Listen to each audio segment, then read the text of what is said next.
preparing.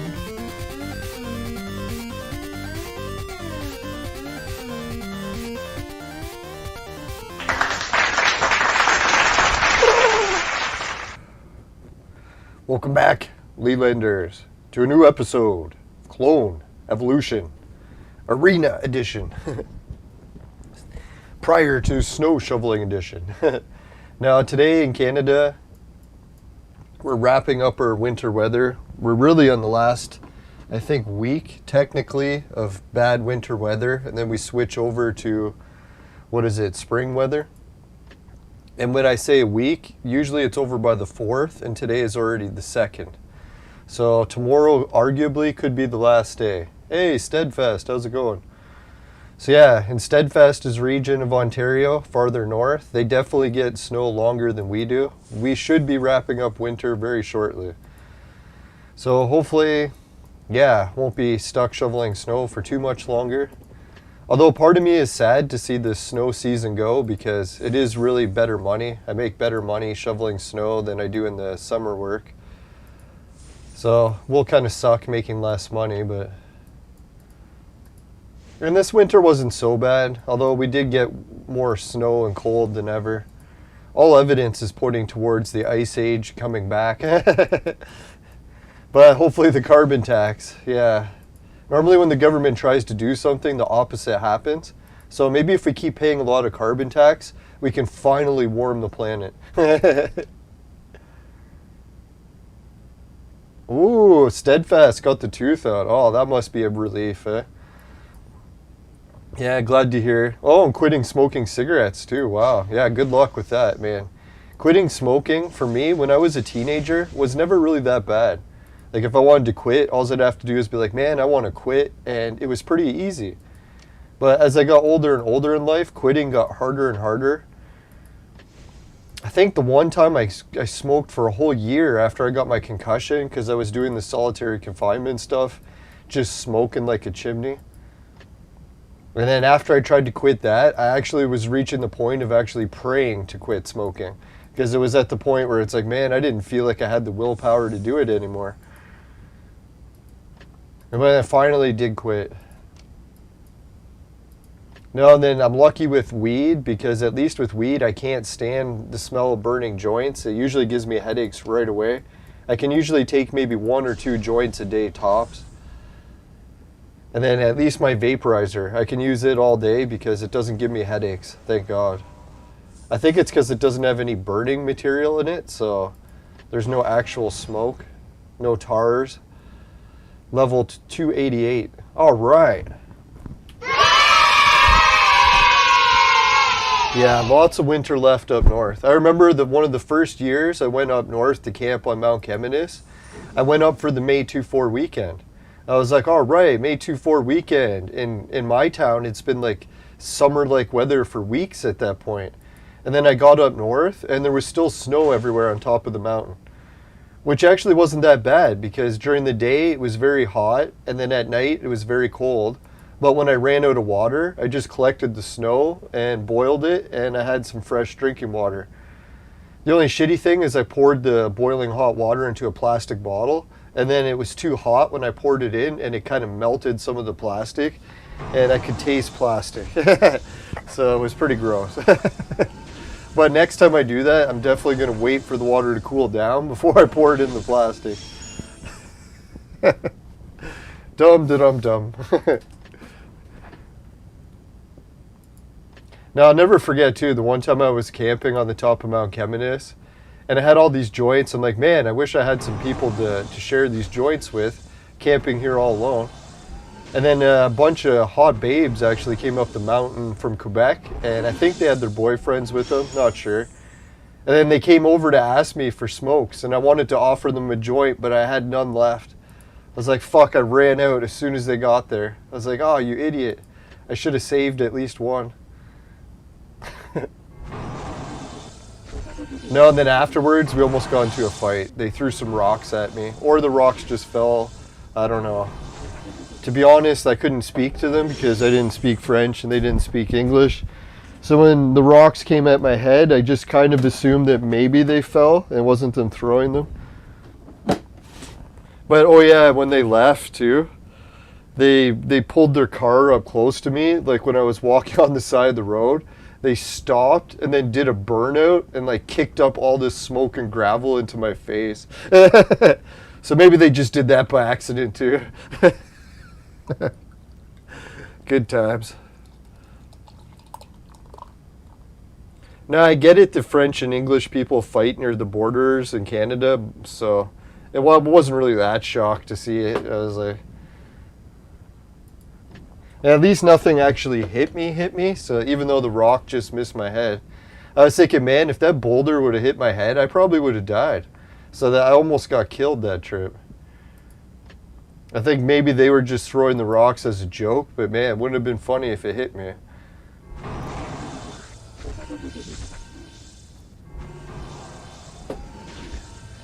Jose Nunez. No, I wish I was bilingual. To be honest, I did take years and years of French classes. Fuck, some days we were doing hours a day. I came out of it with like maybe 10-word vocabulary. No, if French people talk super slow, like almost kid slow, then yeah, I can understand some of it. All right, we got our hands on a big chest. Ooh, yeah. 20 purples. Now, I haven't had a tooth pulled out since I was a kid. I had to get my canine teeth pulled out because I grew the vampire ones. So, dentist said it was an extra set of teeth that normally people aren't supposed to have. So, he pulled them out for me. Now, I was lucky for modern dentistry. If it wasn't for modern dentistry, fuck man, I would have been in serious problems. They said that my canine teeth would have grew right through my lips.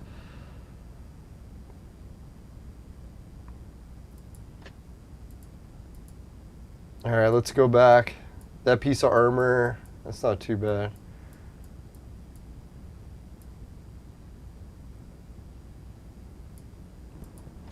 Yeah, it makes me wonder if I ever had kids, would my kids be susceptible to having the wolf gene? Grow like a super hairy back and wolf fangs just like me.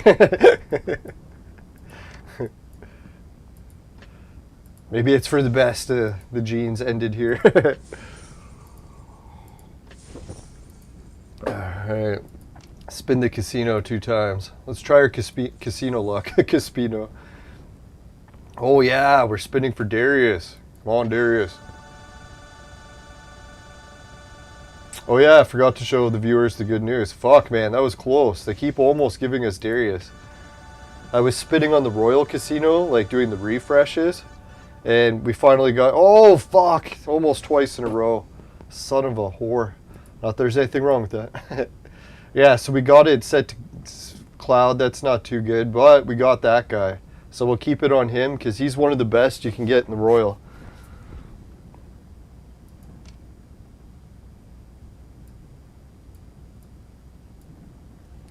Alright, so if anyone's heard the good news / bad news, I was actually almost ready to celebrate. And then part of me was like, it doesn't feel quite right. Like something, the government really didn't do what they promised. Like, as soon as they said that they changed everything back to normal, I was like, yeah, right. Those lying sons of bitches, they've never told the truth in decades about anything. So I was like, when they said that they set everything back to normal, I was like, yeah, right, you did. So yeah, that's what I was thinking. Like, I was like, oh, I can go out and do stuff now. They got rid of the passports for these, right? I'm like, all right. So guess what happened? I checked, and not only did they not get rid of the passports for these, but they made it optional. So now every time you go into a business or a store, you never know if you'll be carded. So it's like, there's still no human rights. We're still doing segregation. So I don't know, I'm starting to call businesses out on it. Some businesses are bragging that they're like violating human rights and practicing segregation. And I just have to ask them in the comments, is it true that you're practicing segregation based on private medical information? Is that what you're doing? I'm waiting to see how the businesses respond. Because really, what could they say? Could they say no? So they'll be like, all right, then I don't need the passport. And they'll be like, oh, I actually do need the passport. They'll be like, oh, so you are practicing segregation. So I don't think people are going to be acceptable as much when they realize, when they hear the words, are you practicing segregation? Because a lot of people, they know that segregation isn't right? So as soon as you like outline it clearly to them, be like, are you practicing segregation? Because then they have to even say the words. You'd be like, yes, I am practicing segregation. And be like, what the fuck, right? Now, some people might try to use wordplay and be like, oh, segregation isn't always bad. In some cases, like race segregation or religious segregation, it's bad. But in other cases, like private medical information, it's good. So I don't know. We'll see. I still think when people hear the words coming out of their mouth, they'll be like, do you practice segregation?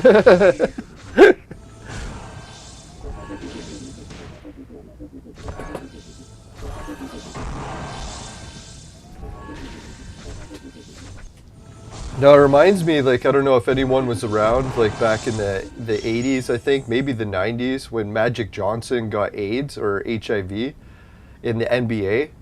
And all the NBA players started freaking out, saying, get rid of him out of the league because he's contagious and all this shit.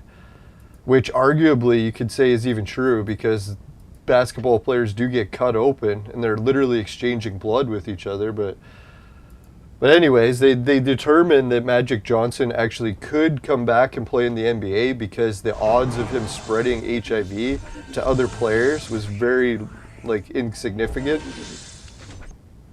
So then there was a whole period in time where people had to learn, like, yeah, sometimes a virus does pose a threat to your health, but you can't just openly start mocking people and, like, practicing segregation, especially when the odds of transmission are that low.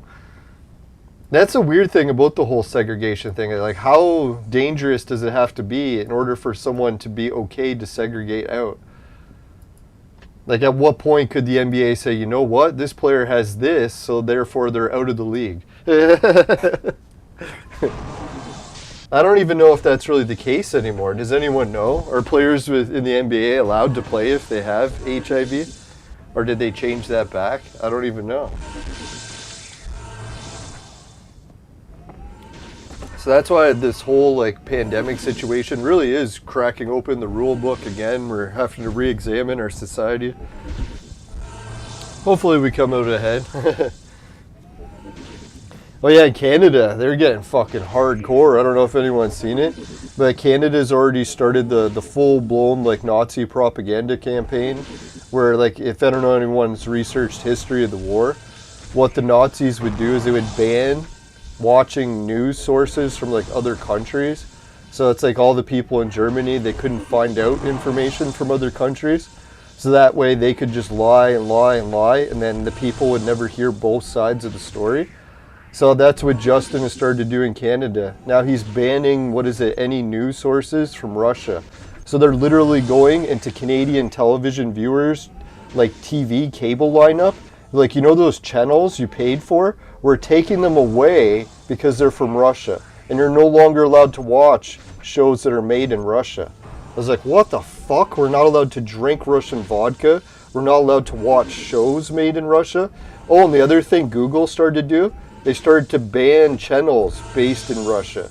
So it's like, even if you're not a news agency or whatever, you're just a YouTuber from Russia, you can get your channel banned. I was like, holy fuck, right? Like, that's pretty insane. Hey, Gusto, how's it going? No, most people are thinking, dear God, man, half your family's from Ukraine. Don't you support Ukraine? What people don't realize is Ukraine's been having a civil war for like a decade, right? Or even longer. I don't know, the viewers in the chat that are from Ukraine, I know we have a few. If they want to post about it, I don't mind. No, but basically what happened is East and Western Ukraine has been fighting, and Kiev and like the government has literally been slaughtering half of their country for like a decade.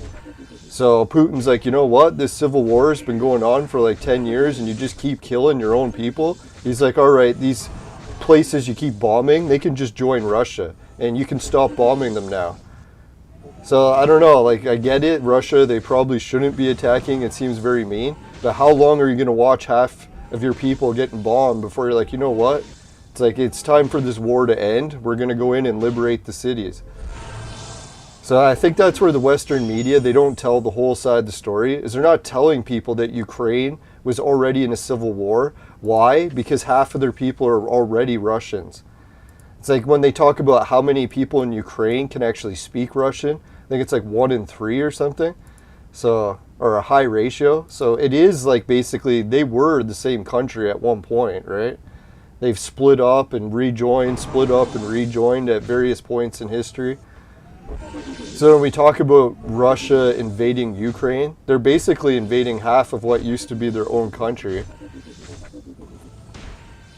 So not to say it's right or wrong, but it's pretty fucked up that we're not even allowed to hear both sides of the story, which makes you really wonder. When someone tells you that you're not allowed to hear the other half of the argument, what do you usually think? It's like anytime someone does that, like in a friendship, have you ever noticed?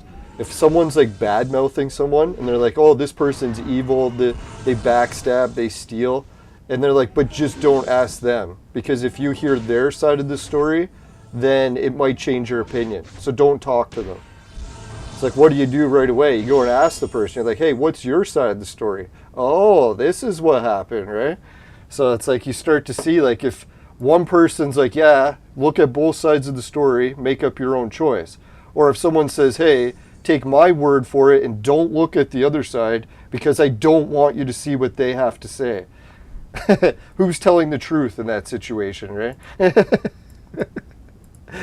Not to say in every situation that means that one person's lying or telling the truth, but in more cases than not, if someone doesn't want you to hear the other side of the argument, what does that mean? Your beliefs are unacceptable. Like our Prime Minister likes to say. I can't believe he really said that. It's like you're literally not allowed to think what he doesn't want you to think, or it's unacceptable.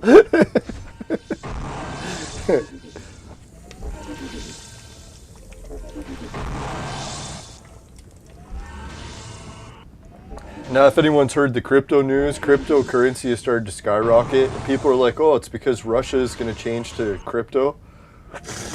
I don't think that's what it is, because Russia, they even banned crypto. So, I don't know. Maybe they're lifting the ban. That could be it. People they're asking, how's crypto doing? Well, let's check it out quick. Oh, no, there was another crash today after a whole week of gains. It's always when I go to talk about it, it changes. No, but over the week, it's still up about 16%. You know, there was one currency that I got like pennies of, but it went up by 37% in a couple days. So I was like, fucking A, man. Maybe there's hope for me yet one day. Crypto might get me out of the gutter.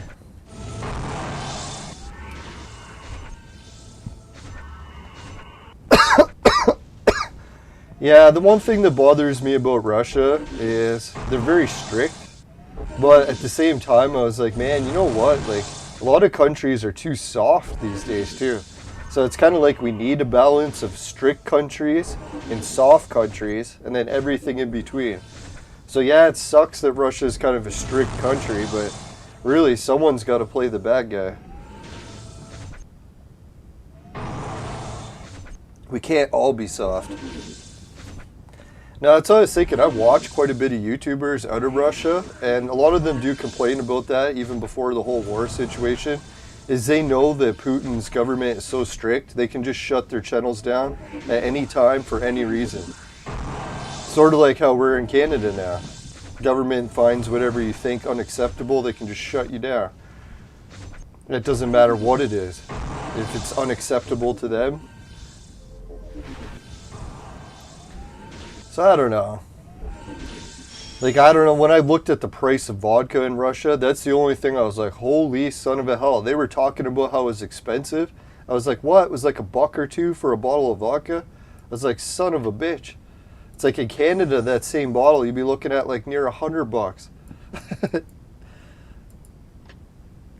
was like, holy. That's the only thing I don't understand. When they said Russians are drunk all the time, I was like, fuck, man, if vodka was cheaper than water, it's like, yeah, I'd probably be drunk all the time, too. Fuck, man. So lucky. Well, I guess that'd be the one bad thing, too. If booze was that cheap, man, it would be hard to stop drinking.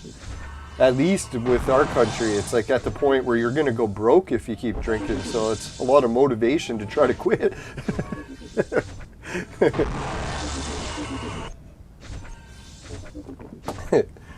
Now, I was watching or reading an article on Facebook. Allen Iverson, one of my favorite NBA players, he retired out of the NBA in 2010, and he went bankrupt by 2012. So he literally blew through almost like $500 million in 2 years. And then they were looking at his spending habits, and they're like, he got an entourage of like 50 people that used to like to hang around him. So it's like he basically had to pay the food and room and board for 50 people. He said his grocery bill was something like $10,000 a week or something. I was like, oh my God. Oh yeah, and then he's got addicted to strippers, where he was spending $40,000 a night on strippers. I was like, holy fuck. That was a lot of lap dances, right? Jesus. It's like, what was the bill for that, man? I'd be like, I need 10 strippers to all give me a lap dance at the same time for like 12 hours straight. At what point have you seen enough?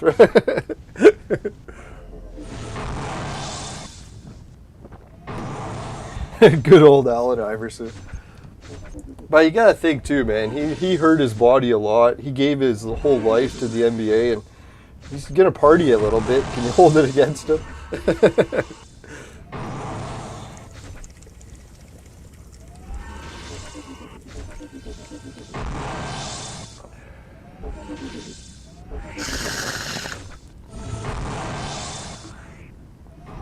Yeah, so I was getting all gung-ho about getting all my human rights back as far as March 1st starting, and now I know that it's still going to be segregation for a while at different places.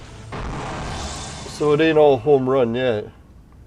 Fuck, I'm trying to remember what part of the game am I playing. Does anyone remember? Is this the gold chess battle? I hope not. Let's exit. Oh, thank God. Holy fuck, it's all 3 stars. No wonders. Alright, so we're not going to beat that one. Well, we'll come back and try it later if we got nothing else to play. Now, thanks everyone for being here for the show tonight. It was a bit of an emotional day for me because I got to get my gardening work done. And I got to start like my plants indoors. They're already well overdue. I should have had them started like a month or 2 ago, even longer. So one of the rooms that my uncle was staying in, sadly enough, gets the most light in the house. So I decided that, yeah, we're going to grow the plants in there this year so they get a lot of natural light. Fuck, man, is it ever hard to clean out someone's room, eh? It's like, you know, when someone dies and you're like, hey, you got to get over their loss and stuff. I think one of the hardest parts is cleaning out their room. Because you're like, Jesus, man, all their stuff, it's just so hard to get rid of it all, right? Never realized that part of it.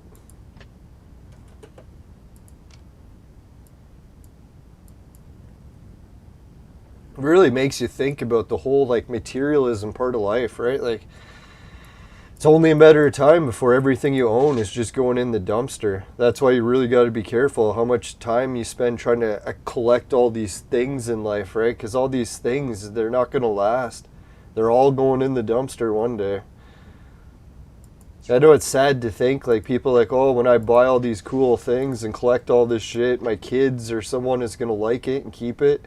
9 times out of 10, they just bring out a dumpster and everything goes in. It's fucked, right?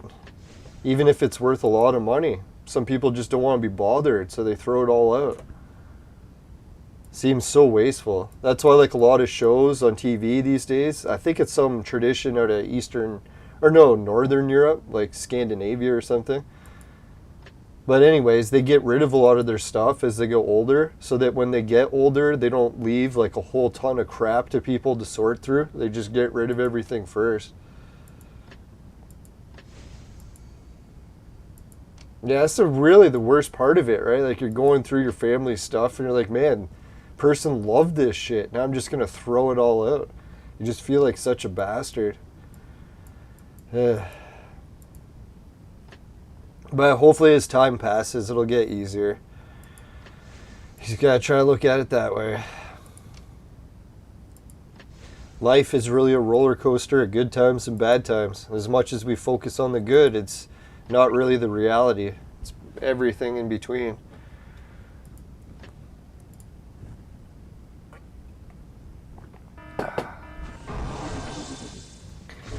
Yeah, I guess that's true. You learn a lot about the person as you go through all their stuff.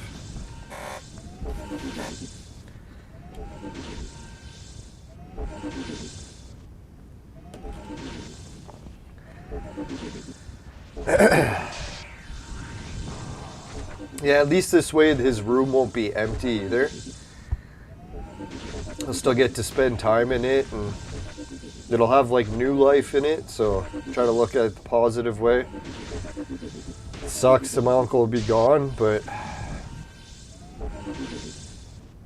life goes in cycles. Things live and die.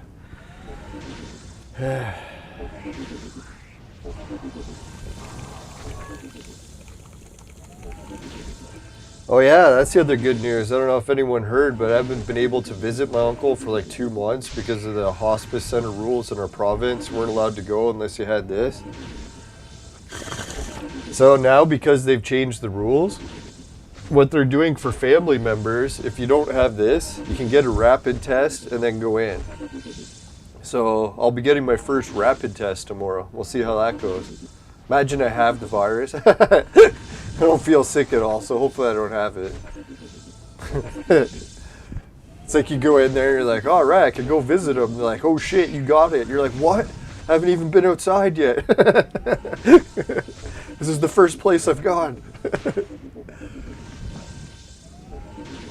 No, I literally don't even shop, and I don't visit people anymore, so literally I haven't gone out and done anything in like, God, must be pushing 5 years. Yeah, so I'll be able to go visit my uncle tomorrow. I'm gonna, hopefully I can hang on till then. Everyone says he's gonna go any night now, but I kind of get the feeling that he's gonna hang on a lot longer because I was the one carrying him all the time, and I could feel that he still had a lot of strength left. It was just that he was so cramped up that even though he was strong, he couldn't actually move in a certain direction. So his movement was limited, even though he was still strong. So I don't know. If he was super weak, then I would be like, oh, maybe he's going to go any time now. But I don't know. To me, he was just still strong. So that's why I was like, I don't really think he's going to go any day. But we'll see. Hopefully he can hang on at least a little bit while longer, see some more family before he goes.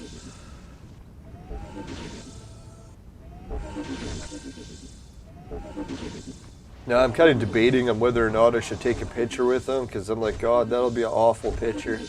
As much as I want to get a picture to remember him, I don't want to remember him in a hospice center. Well, what can you do? No, we're lucky at least. I make fun of Canada's government or healthcare, but they really stepped up to the plate when it came to hospice centers. Like our city, we got one really old, shitty hospice center that's like from the 70s. But thankfully, they built a new one in the past like 5 years. So my uncle's going into, or he's in like a brand new state-of-the-art hospice center. So it almost like when you go in there, it's like a 5-star resort. And I think they said the bill that they give the taxpayers is something like $400 a night. And what my uncle gets is like his own room. He gets like a big screen TV with like the beach playing or whatever, or Netflix or whatever it is. And he gets his own like hotel style room. You know, you go into a hotel, it's much different from an apartment because it'll be missing some stuff, like it won't have a kitchen. It'll just be like a bed and a washroom. So yeah, that's what his hospice room is like. Super nice, state of the art.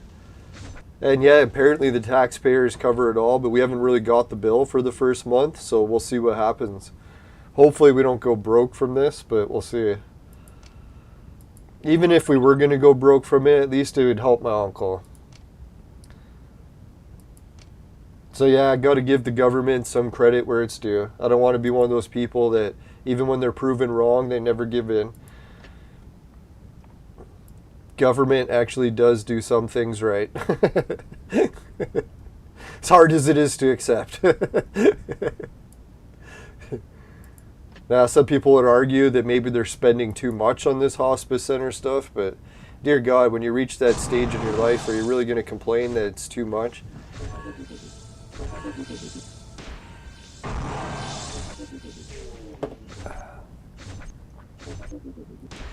Now, if anyone wants to hear the good news from my crypto accounts, is the one currency I always liked ended up getting changed. It was like the BitTorrent cryptocurrency. So anyways, it got changed from like an old BitTorrent and they updated the currency. Now they call it BitTorrent New. But the weird part is they still have BitTorrent Old and BitTorrent New, so I don't get the deal with that. But anyways, thanks to the viewer donations, let's check out how much we're up to in cryptocurrency when it comes to the new BitTorrent. Now obviously this is one of the wallet systems that's having some legality issues in Canada, so I'm not really using it until we find out what's going to happen with the laws. Hopefully they'll get everything cleared up. But anyways, the currency has made its way up to a total of, let's check it out.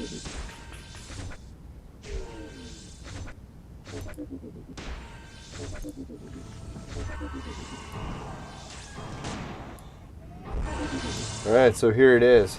Oh fuck, is it that small? Piece of shit. Anyways, it says 22,807. So what is that US dollars? Still like not even a penny. Let's check, but yeah, it worked. So actually it's gone up. It's up to 4 cents. So obviously 4 cents, that's stupidly small amount, but it is 22,000 coins of a currency. So hypothetically, if that currency all of a sudden went up to $1, then I would have $22,000. Or say that currency went up to $10, then I would have 200,000. Or if it went up to $100, then I would have 2 million. So obviously the cryptocurrency is so low that the odds of it ever even reaching $1 is like 1 in millions or billions. But there still is a chance. That's what they used to say about, what is it, Bitcoin. So we never really know. Obviously the chances are so low that, yeah, it's not going to happen. But hey, at least we have a chance. Figure a small chance is better than no chance. Yeah, so thanks to all the viewers who've been helping out with the crypto. It's always nice to get 4 cents of crypto.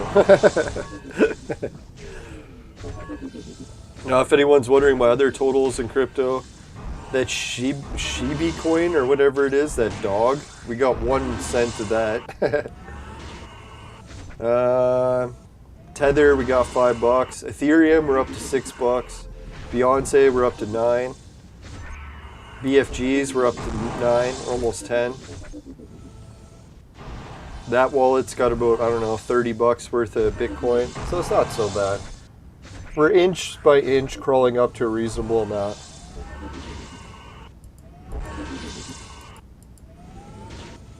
Now, to be honest, I'm not really a big fan of crypto, so it's kind of neat to learn a little bit about it, but if it does well or it doesn't, I don't really care.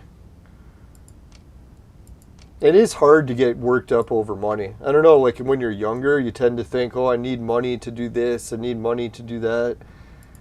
But then eventually you start reaching that point in your life where it's like you've almost done everything that you've really been trying to do, even the stuff that costed a lot of money.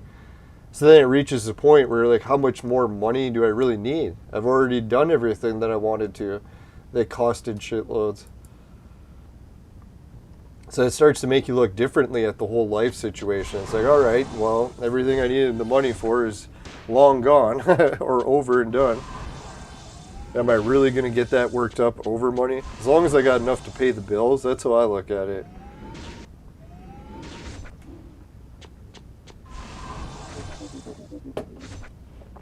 Yeah.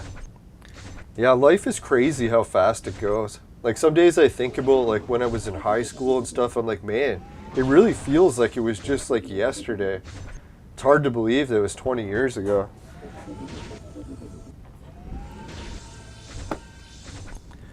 Now, and the one thing that kind of really pisses me off the most with aging, I don't know if anyone else gets it, but it's scary how much you forget, right? Like, I try to like think back, who is my first high school teacher, who was all in the class. I'd be lucky if I could remember 2 or 3 people out of a class of 30. I just remember the hot babes.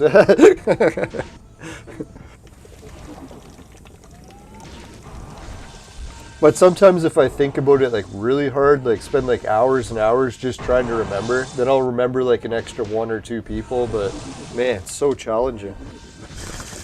I was thinking, that's so weird when you think about it, because it's only 20 years ago. So what's going to happen when you're like 80? Are you going to remember anything from when you were like 30 or younger? Like 40 or younger is just going to be a blur. Life is so fucked that way. Unless a lot of people are able to remember better, all the power to you, but I'm always amazed too when I run into someone my age and they remember shit from elementary school. I'm like, dear God, you remember elementary school? It's like, fuck man, even high school is a blur for me. I can barely remember it. So that's why I think a lot of people when they're younger, they get carried away like, oh fuck, I made all these horrible mistakes, they're gonna haunt me for the rest of my life. All these different bad breakups, all these horrible financial disasters, all these bad jobs that I got fired from, or good jobs. But then you gotta remember, in hindsight, by the time you're 50 and you look back, you'll be lucky if you can even remember that shit. So you don't actually have to get that worked up over it, right? Fuck, you'll be lucky if you can even remember it.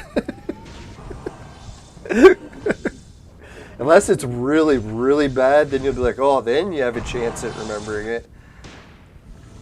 So yeah, that's the only thing. It's like, as much as it sucks when something bad happens, at least you have a chance at remembering it.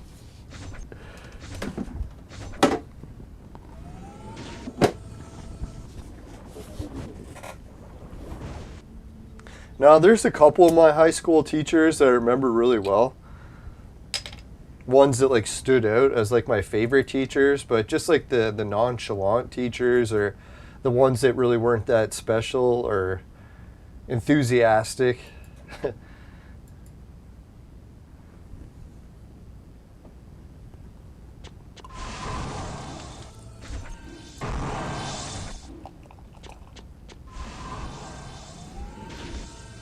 That's why people, as much as they make fun of social media generations, everyone that grew up with like Facebook and stuff, it'll be weird for that generation. Hey, Cabby Sims, how's it going? Because they'll actually have contacts like established from like early on in life. Like people my age in their mid 40s, like a lot of the people that we grew up hanging out with, we never seen or heard from again. Like almost like 90% of the people in your life, right? Especially if you change schools or if you move cities a few times, like, fuck man, you'd be lucky if anyone you still speak to. So yeah, so these newer generations, it's kind of neat how they get to actually have contacts from their entire elementary class or something.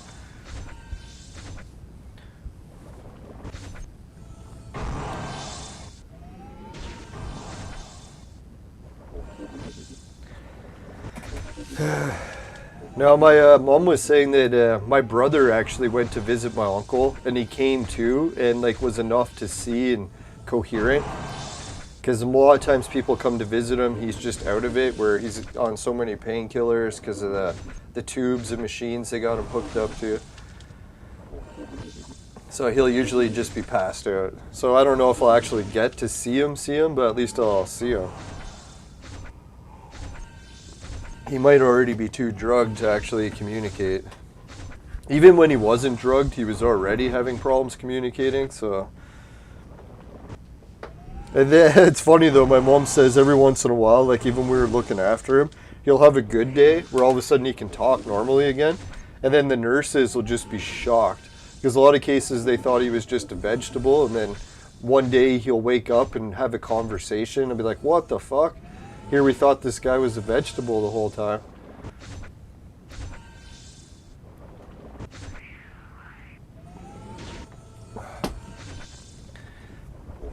Yeah, it must be a weird part in life, right? I remember reading about books like that when I was a kid. I don't know if anyone else had to read that book when they were in elementary school. I can't remember what it was called, but it was about this guy named Charlie. And he was like really slow, like he had like a very low IQ. And he always like had crushes on different women that he knew in his life. But because he was like slow, almost to the point of Down syndrome, obviously women didn't want to date him very often.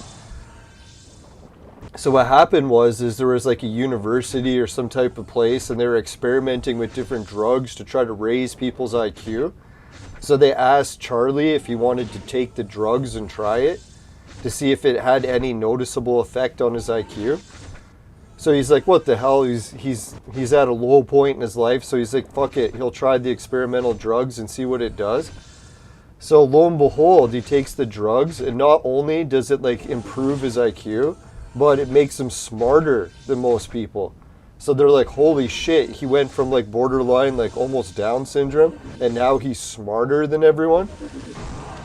So the book was actually a neat perspective, as they always told what Charlie's point of view is like, to go from like being not so smart to all of a sudden smarter than everyone else.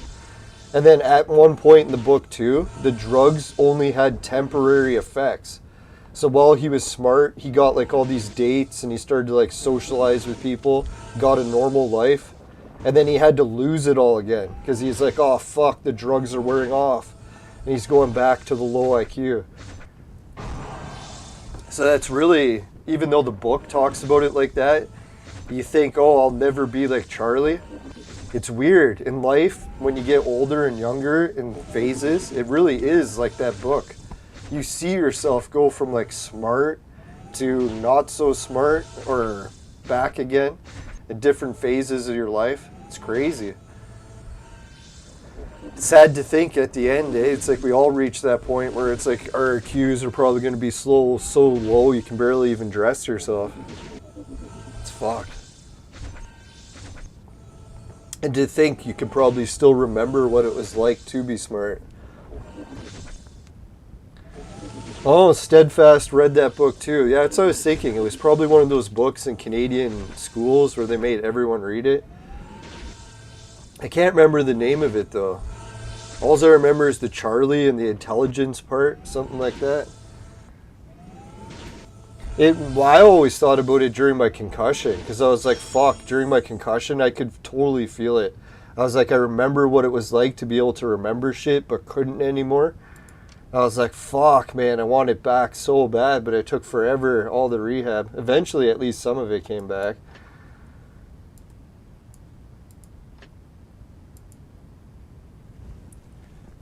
Yeah, as much as they make us read weird books when we're growing up, some of them when you get older, you're like, oh, that's why they got us to read it.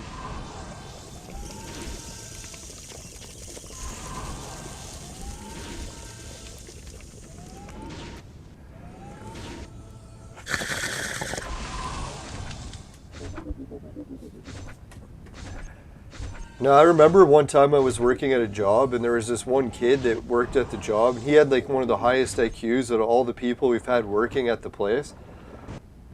And then it was weird. He was so obsessed about getting smarter that he was actually buying experimental drugs to try to get smarter. I was kind of thinking like, dear God, man, should you really be taking the chance? It's like you're already like double the IQ of like anyone else here. It's like, how much smarter do you want to get?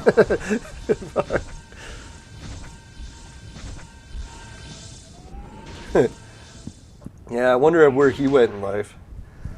When they were talking about letting him go, I'm like, I don't think he has to worry about getting a new job. It's like he was well overqualified to be where we were working. He was working as like a cleaner, but he was like, his schooling was enough to like run a company.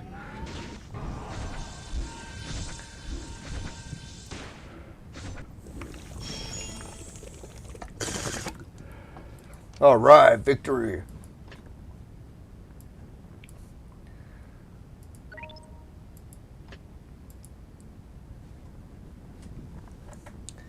Now, the other day, I was kind of bored, so I tried watching a basketball game. Haven't watched one in a while. It was pretty good. I was thinking maybe I'll try to do that for sports now. Not be so much of a sports addict, or I'll just like watch a game once a month or something. Not be one of those people that so obsessed that I'm like watching every fucking game, never missing a minute of it.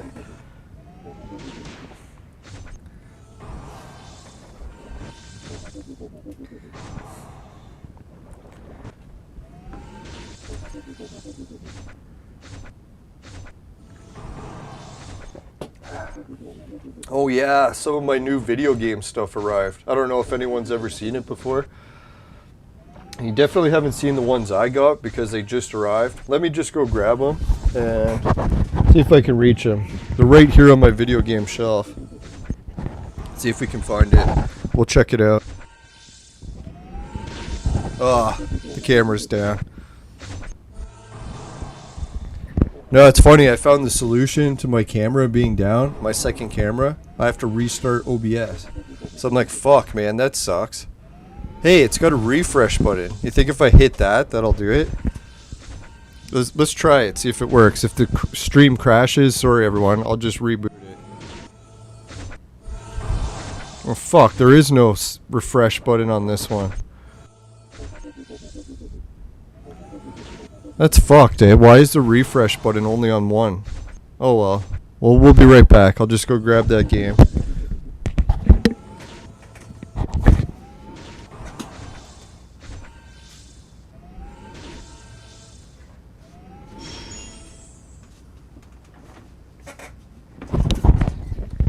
Now, I'd always seen video game collectors and people collect different stuff, right? They like collect Nintendo, they'll collect Sega, they'll collect old games, they'll collect new games. Some people try to collect the rare games. And then one thing that I always liked, which I never really got into, was I started to see some collectors collecting Japanese import games. So I was like, man, those Japanese import games are so wild. They're like games we've never seen before. It's something new, even though it's like based on stuff we know. So what I got here is 2 games that I actually imported from Japan. I think I got them for really cheap, like 10 or 20 bucks each. But the problem was with shipping them from Japan was the fucking expensive shipping. So they're like, hey, if you want to put it in our warehouse and wait like a month, we can get you cheaper shipping. So I'm like, all right, I'll do that. So I put it in their warehouse and waited like a month and a half. I'm like, guys, when is the cheap shipping coming? And they're like, oh, we'll just send it now. So they sent it to me and it was 30 bucks. I'm like, oh fuck, man. That's a pretty high shipping price. So I got 2 games shipped all the way from Japan for 30 bucks. I was like, fuck. I was kind of hoping it was more around the $20 range, so I guess that's not too bad. But the problem was I ordered 3 games and they only shipped 2 of them. So I was like, guys, I messaged them back. I'm like, what happened? You only shipped 2. I paid for 3. So we'll find out when I hear back from them. I'll let the viewers know. But luckily the games they sent, they're fucking amazing. And I haven't opened them yet, so we'll do a live reaction to them. Maybe I'll try hitting the refresh button and see if it does work. God, I hope it doesn't crash this. I'll just go to the second camera, see if I can just quickly reset it.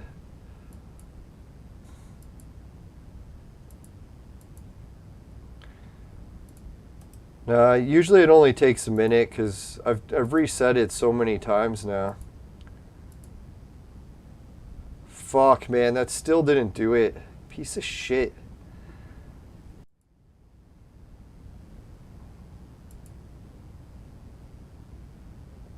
Oh, it's refreshing the chat. That's what that refresh button does. Fucking hell, man. Damn you.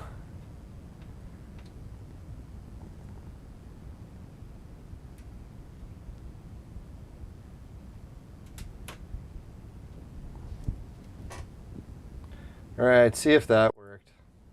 I tried unplugging it, plugging it back in. There we go, finally. Alright, so for the viewers who have never seen it before, I got Mario, and look what it what console it's for. They call it the disk system.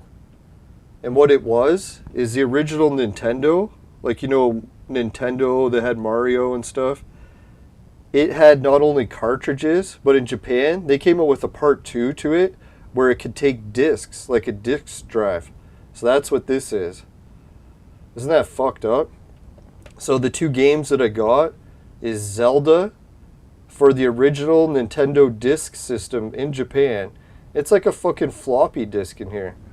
So I haven't opened one of these yet. Well, maybe we'll just do one right now and then we'll get back to Clone Evolution. So I think what you do is you're supposed to go to the back and like open it. So I'm going to try that. Oh. Fuck, I hope I don't break it. Oh, thank God. They said that's the one thing about Nintendo products in Japan. They were actually super fragile. Whereas compared to North America, they made everything so sturdy. Holy fuck, look at this giant manual. So if anyone's wondering what a game manual in Japan looks like, holy fuck. Man, what a sick manual. It's like a book. It's like literally like a thick manual book. So that's for Zelda. This is called Legend of Zelda 2. And it's weird. It comes in like a floppy disk, right? So, holy, this is in such good condition, even though it's like from 1980s. It literally looks like brand new. Holy, it's like in mint condition. So it's a 1987 Zelda game on a fucking floppy disk made by Nintendo. Isn't that weird, eh? And they said Nintendo used to be so cheap with their quality control that they didn't even put covers on the floppy disk. So you can literally see the disk right through it. So you have to be super careful with it. They said the problem was that people bought these discs in Japan and they would accidentally erase it because they would put it near something like a speaker and it would just erase the disc. And they said also what people do is they would copy their own games to it. So that's where Nintendo ran into piracy issues. So I think the next one will open for like a special episode just to opening the games. We'll get back to Clone Evolution. But in case anyone wanted to see what my latest game collecting's been like, I spend about maybe $100 on Nintendo games, which I think I'm going to cap it. I'm not going to spend any more on collecting games for at least the year. I think 100 is pretty much pushing it for how much I should spend. I know it seems a little bit low to some collectors, but man, I don't want to get carried away. 100's already seeming too much. Alright, so yeah, we got some good news. I actually beat the dungeon. Now that we got that Alice upgrade, we beat it. So we got a new level for the dungeon we haven't even tried before. So we'll try it today, see what it's like while I put this Nintendo game back away. Wow, I never realized that the manual was going to be so kick-ass. Fuck, man, that's the nicest game manual I've ever seen. It's, well, maybe I got one Xbox manual that's nicer, but holy, this is super nice. So I'll show everyone the import site in case they want to try it. I have to say I give the import site a 5 out of 10 just because we had a whole bunch of issues, but so far they've been able to resolve everything.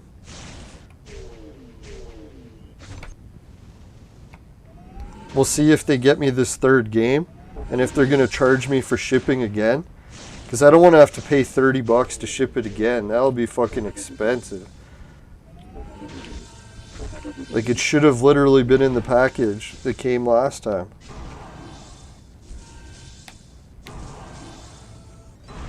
Yeah, so these original Nintendo game cases, they're nice. It's funny, it's even got a sticker on it that shows how much yen it used to cost. It was 980 yen when it first came out. So I think, what was that, 98 bucks US roughly?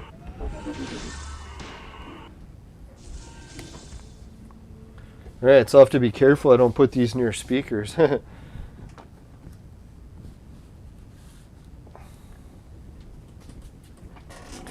Now, if I had to say that if I recommend collecting Japanese imports, it's a rush.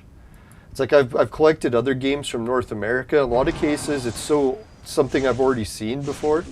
So I think you really get an extra rush from it when you're like, hey, this is like a game I've never even seen before.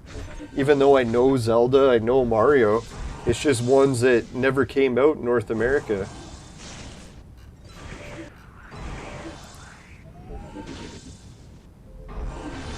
Yeah, so here's the Japanese import store I went to. It's called Nin Game, something like that. And they say a quantum leap forward in your Japanese import experience. Which makes me wonder, how bad was it before? Because they can't really say it went good this time. If that's a quantum leap forward, but... Now they got everything from video games to other toys and stuff you can get in Japan only. The problem was Japan used to have an eBay, but it got closed down, so you literally can't even order anything from Japan unless you get someone else to order it from Japan and then ship it to you. So if you can find a store in Japan that'll ship to North America, you're doing good. Hey, Cabby Sims. He says that that's really cool for those games. Thanks, yeah. Now, the thing with me is normally I try not to get too carried away with materialism and collecting things. But it's been the lockdowns, right? Like, I'm like, fuck it, man. If I'm stuck inside for so long, it almost feels like a prison. And if you're stuck in prison, what do they usually do? They decorate it to try to make it nicer, right? So at least it doesn't seem like such a bad prison. So that's how I figure, hell, if I'm stuck in lockdowns for so long, can't even spend my money to go to bars and party and stuff. So it's like, man, I might as well spend it on something where I can still enjoy myself. And then who knows, once I get all my human rights back, maybe I'll sell my game collection and try to get rid of all this stuff that I collected, but we'll see. Who knows, maybe it'll even gone up since then, or maybe I'll be able to give it to viewers because I already have enough that I won't be so hard up for cash. Let's hope.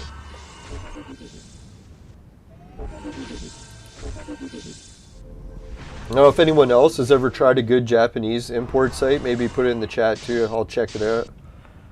I can imagine I didn't find the best one.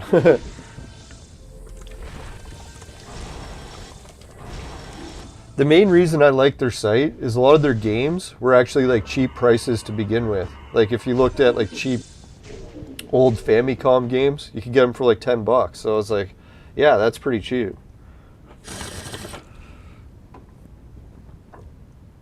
I never knew Nintendo games used to come on floppy disks. Eh? That's so weird. I always thought it was cartridges only. I never thought floppy disks. Are we winning this? I'm not even checking. I don't think we are. Let's watch, see what happens.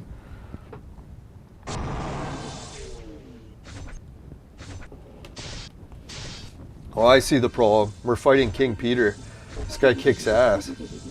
He heals, he attacks. He does everything.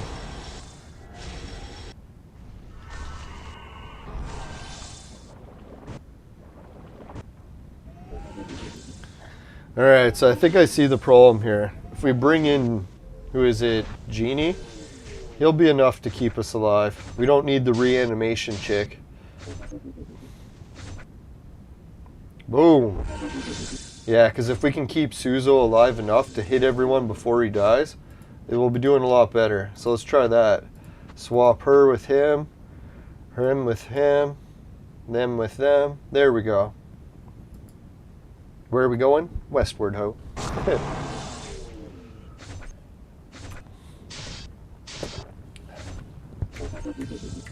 Now, I can't get carried away with spending on stupid collectible stuff either because I got to fix my garage up north. I want a place where I can go up north and not have to spend a lot on hotels. Because I don't know, for me it's like a lot of people invite me to stay at their places, but for me I'm just more comfortable to have my own place. As much as staying at other people's places is nice for a night or two.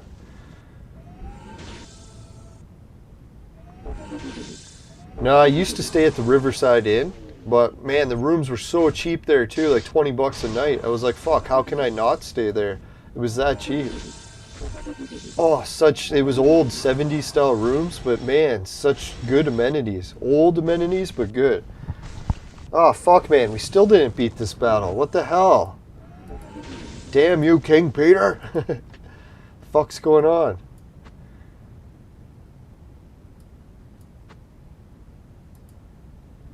What do I have to do? Bring both of the healing chicks?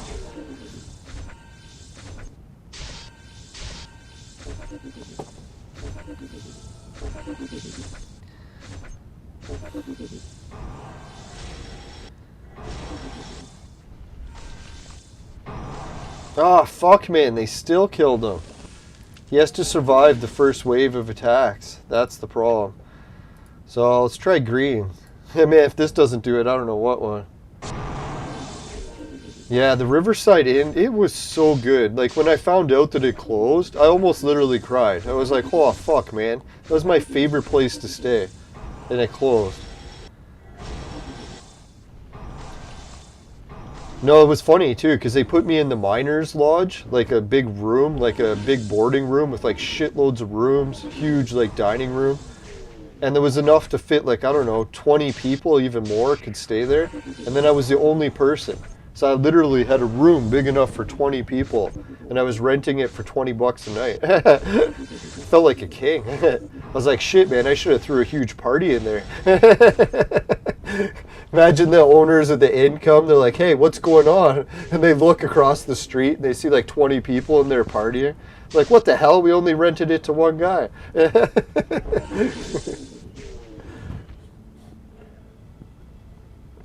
Like, one day I'll do a behind the scenes video. Like, I actually did a whole video of what the amenities were like at the Riverside Inn. But I didn't put it in the other videos I made because I was like, fuck, it was really long. It would have been like a half an hour of checking out rooms. So I was like, I'll just make that its own video some other time. It'll be like a memories episode. I'll be like, oh, the memories, staying at the Riverside Inn. That's what I was thinking. When I go to stay in Mexico too, I'll probably get some pretty good adventures. Seems like every time I go on these wild trips, something fun and interesting happens. I don't know how fun and interesting everything in Mexico will be, but we'll see.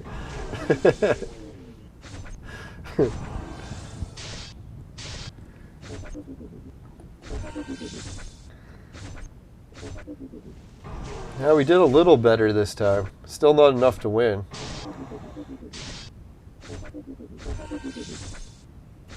Oh, I know what I could try. I could try poisoning the shit out of them with Sea King.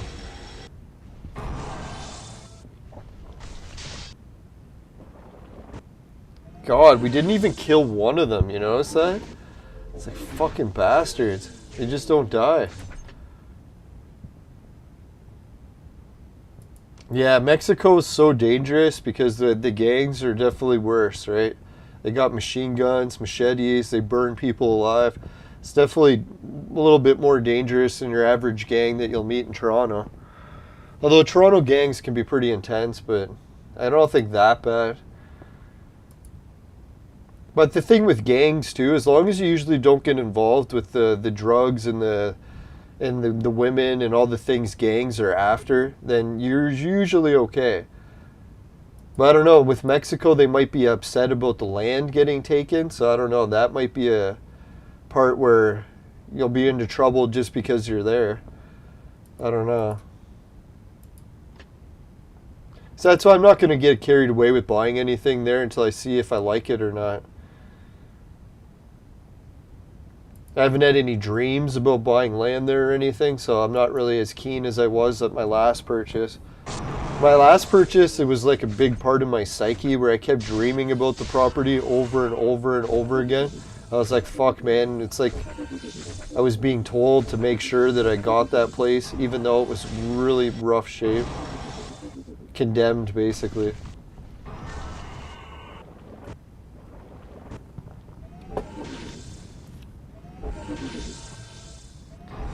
Oh, there we go. There we finally hit him once.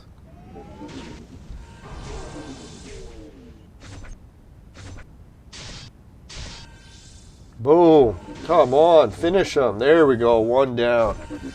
That's what I wanted to see, at least one down.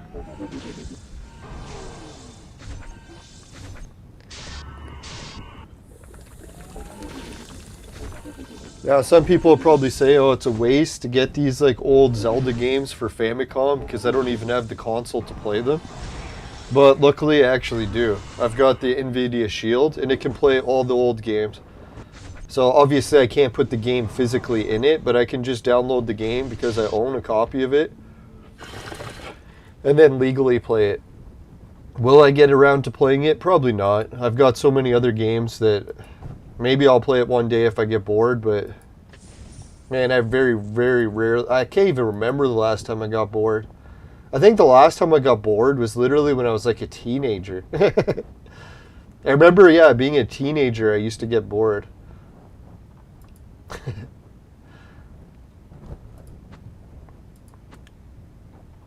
Now, teenagers, like, you got so much free time. You're like, oh God, I got so much time. Then as you get older, you're like, fuck, I got such limited time. Don't have time anymore.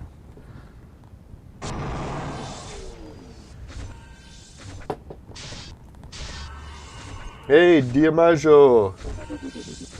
Oh, he's been watching the videos, finally caught us live. Yeah, thanks for joining the chat. Let's welcome him. He finally caught us live.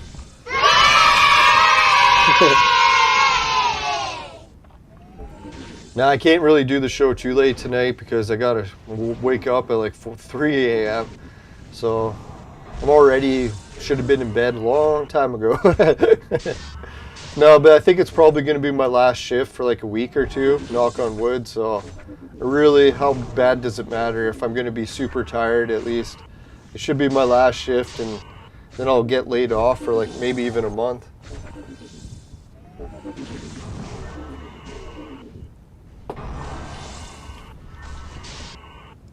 Rusty Vellerith, yeah, thanks a million. I appreciate that. Now, some days I get down the dumps. It isn't always a good stream. I remember back in the day, I used to do like every day streams. So even days where I was like so tired, I would still stream. And those episodes, yeah, they were bad. I remember Shelly the one time, she's like, oh my God, this is so boring. And I'm like, I know, Shelly. I can barely stay awake here.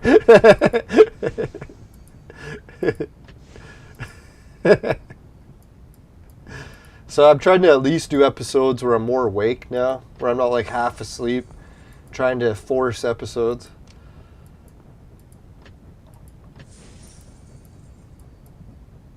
Alright. Yeah, and then sometimes I get carried away with the weed and the booze.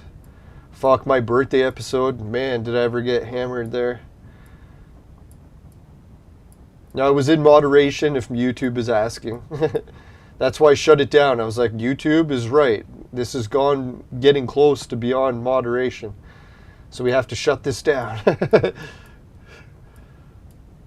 Went to commercial break and never came back.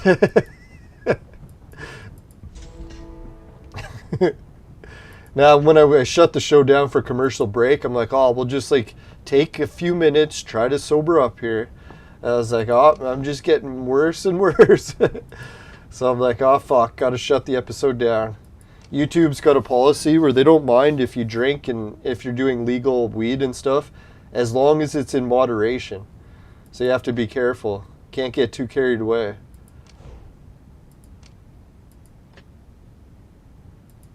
I'm glad they made it within moderation because that makes sense. You don't want people just doing shows and trying to get wrecked.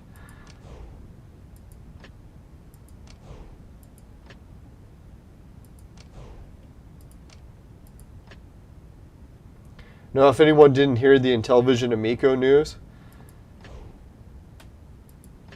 the deadline came and went, and they never made any announcements. And then today, they finally, the president of the company, it looks like he released an email from laying on the beach because he left on vacation right when the company needed him most.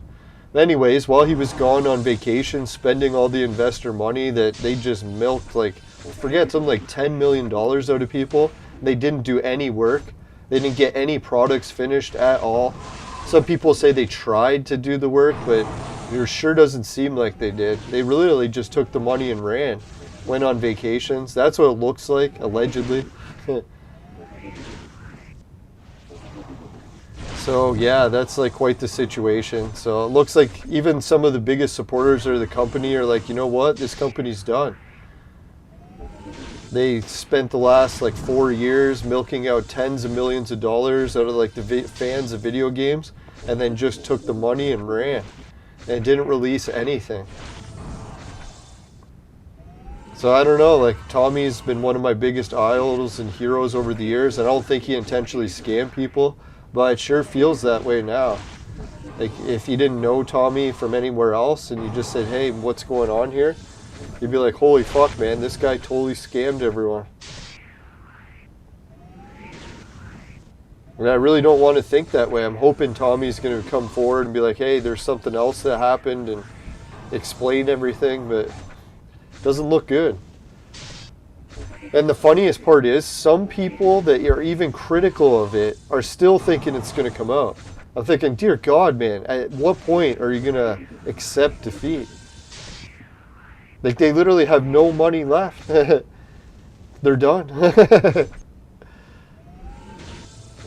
I don't know, they did release some sort of email from the beach today saying they're going to try to get more money, but I don't know if that means anything, because they tried and failed.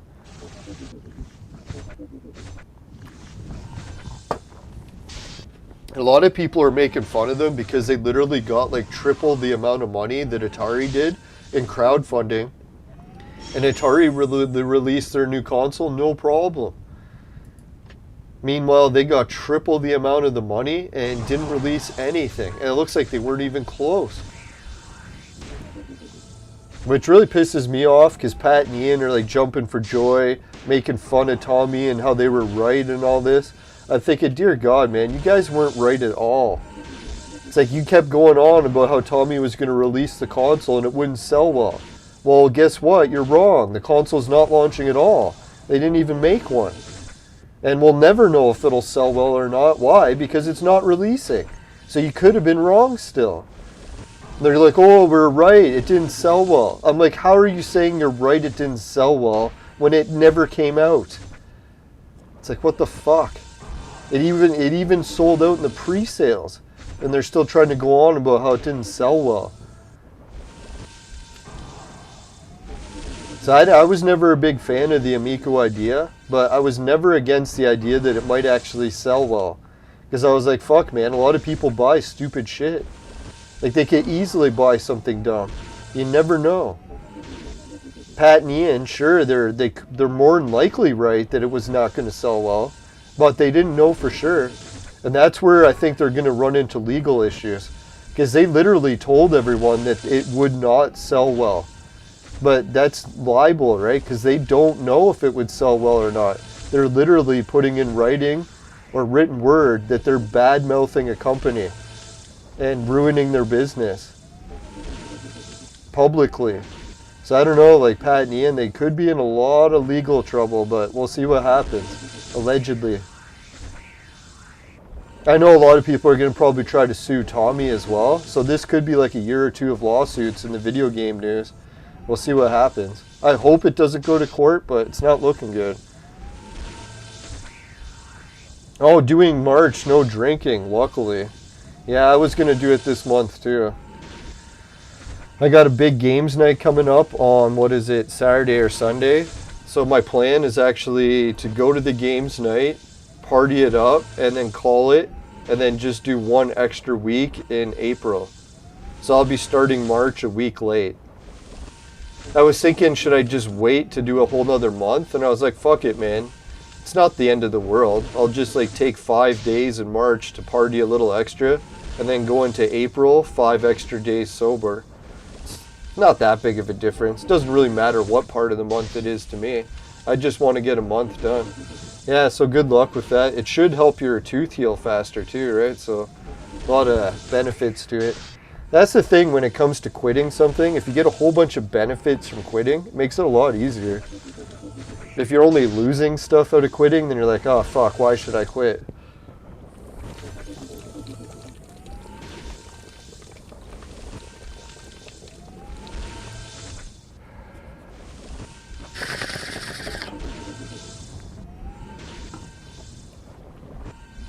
Yeah, I've really been going to town with too much partying. I was even getting back into getting spiked with mushrooms by people. Man, they got to stop spiking me. But and I was eating some chocolates that had mushrooms in it, and I was like, holy fuck, man. I don't know what kind of mushrooms they were, but man, they were strong.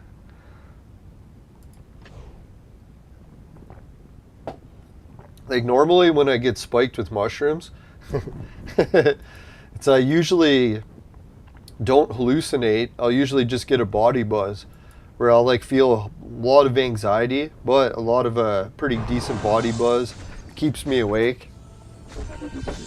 But the last two or three times that I did mushrooms, like I was legitimately hallucinating.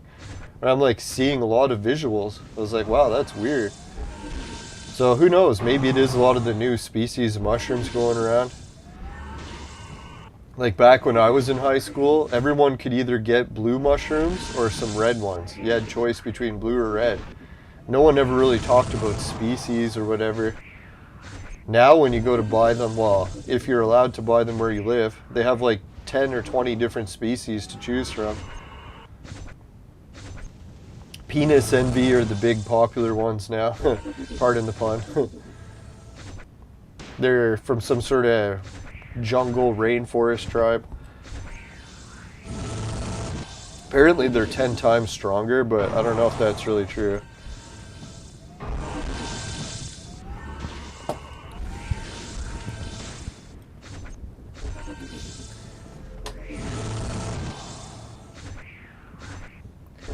Yeah, so what other video game news I was trying to think of? Got the new Nintendo games. Got my retro console set up, almost complete. Man, I've got so many retro consoles to hook up. I've got a Wii U for about a month now. I haven't even played it. So I was like, fuck man, I really got to get some more gaming done. I've literally just been playing Clone Evolution and nothing else. I used to play a good variety of games, just don't have time anymore. Excuse me.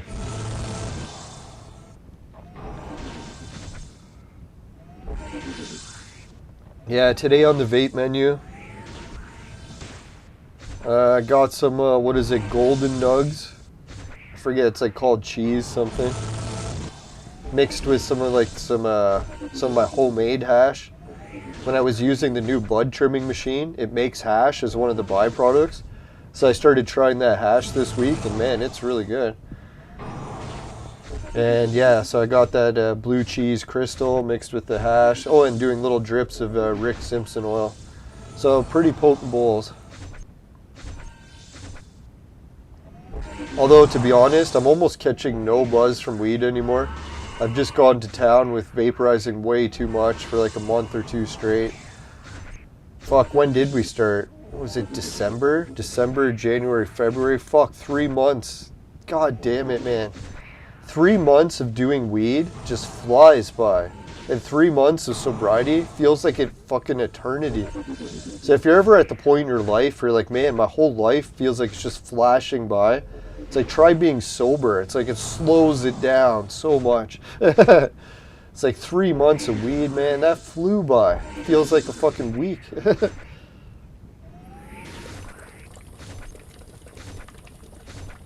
That's really sickening when you think about it, how fast 3 months can go by. It's like fucking quarter of the year.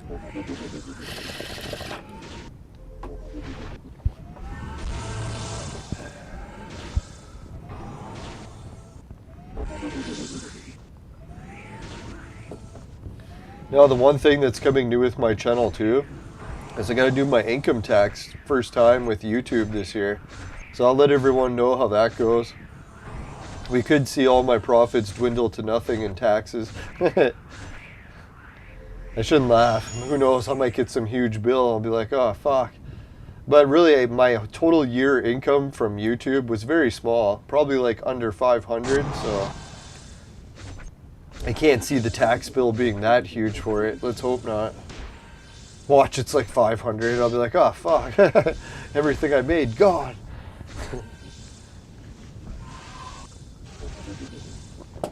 Now they say really you can't make a living off a YouTube channel until you're around 100,000 subs. So I'm only 1% of the way there. So definitely a long way to go. But I'm really just a couple travel video successes away. I've come to realize that when it comes to YouTube, when you do those travel videos, you just never know. The YouTube algorithm could share it one day and all of a sudden people are watching your channel and they like it, they're sharing it, and you're at 100,000 subs in like a week. So that's all I got to focus on. Sure, I'll be doing gaming, streaming, Clone Evolution, but we're going to try to expand the audience a little bit with some more travel vlogs.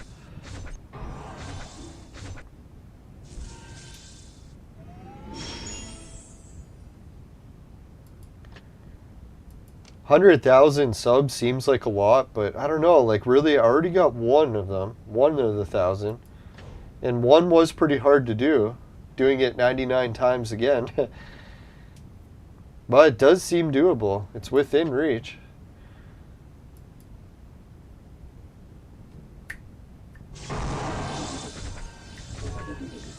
Oh yeah, that's what I was going to say too. If anyone wants me to come visit them and do a YouTube travel vlog, try to make sure you get an Instagram page or something going. Because I noticed that's what really helps a lot, is when a lot of people do travel vlogs and they visit people on the way, they help promote their channels if they have like Instagram pages. So usually what'll happen is they'll come and they'll meet like a travel guide or something in a certain town, in a city somewhere, and then that travel guide will have an Instagram page. So you'll be like, hey, we met this person on the way, here is their travel or Instagram page. So if you watched my video, make sure you subscribe to their Instagram. So then you start to get like, every time that travel vlogger travels around, they have like lists of all the people that they've recommended Instagram pages to, and you can see how many people join it. It's funny, like Harold, he'll do that where he'll go to like, say, Brazil, and he'll meet a guy that has like an Orange Julius stand on the side of the road at the beach. He'll be like, hey, everyone who's watching this video, make sure to subscribe to this guy's Instagram channel. And then you'll look at his Instagram channel and a week later, and you'll have like 10,000 extra subs. Because everyone who watched the video ended up subbing to his Instagram. It's pretty wild. I guess technically you don't have to do it that way, but it seems like one of the best models. People do it that way, it works.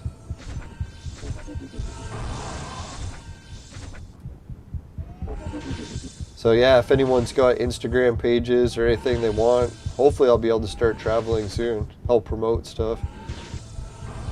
I was thinking I want to do a trip to the Philippines. I want to do a trip to Brazil, Mexico, back up north again. A lot of different trip locations. Well, I still can. Because you figure in life, you really only have a certain amount of years to travel. Once you reach a certain age, you're not going to be really fit for traveling anymore, so you really got to take advantage while you can. Live in the moment.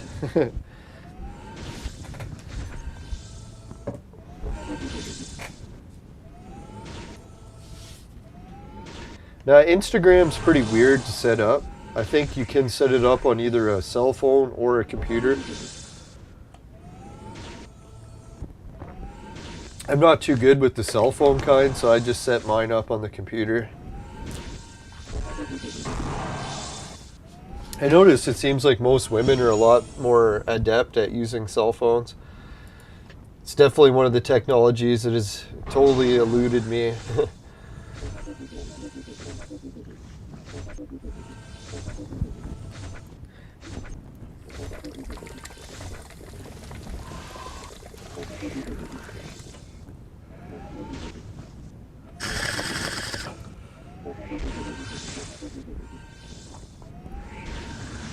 Oh yeah, and then this year I'll be growing half of the plants that I grow are going to be CBD. So we're going to try some Charlotte's Web, see how it is.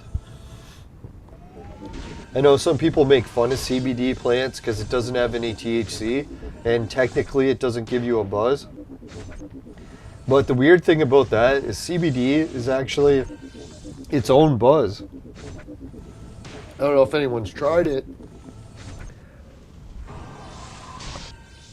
But if you take CBD, you can definitely tell the difference between, hey, I've taken CBD or I haven't. There is like a chemical reaction where you feel differently. So that's where it's weird how people say it doesn't give you a buzz. Well, it's like, well, technically it's still making you feel different. So how do you define a buzz? No, I tried CBD before and it drastically altered my dreams. So that's why I was like, man, I really want to grow some CBD plants so I can try it more regularly. Because it's fucking expensive. Holy shit, that team is strong. Yeah, it seems like all the teams we have to fight lately, they're so good. Holy, Steadfast says she's taking some CBD drops right now. Wow, that's cool. Oh yeah, that reminds me. One of my friends gave me a big bottle of CBD and I haven't used it yet. I should do that when I go for my sober month. I'll be like, hey, instead of like using booze and weed, I'll switch to CBD. Because technically you're still sober. So hopefully that's what I'll do. I'll try a month of just CBD and see how that works. It'd kind of be like switching to a month of just caffeine or something. It's like you're still doing a drug, but it's still a sobriety drug technically.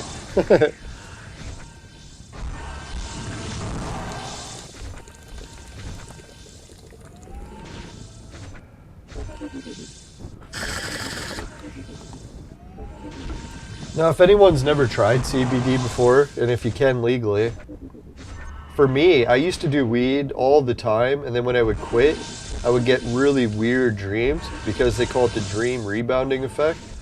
Well, the one time I tried CBD, same thing happened from that, where it's like I got that weird dream rebounding. All right, we'll go to the Vaporizer commercial. I'll be right back.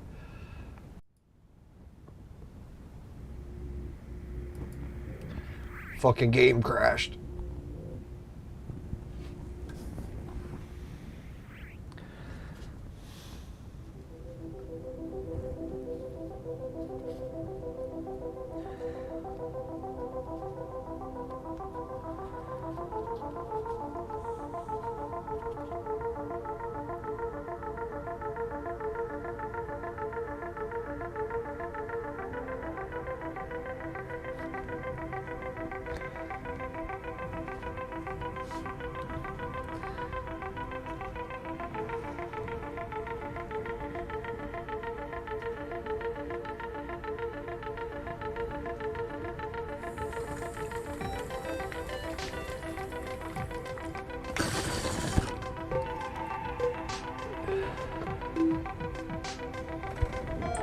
Ah, there we go. It's finally loaded.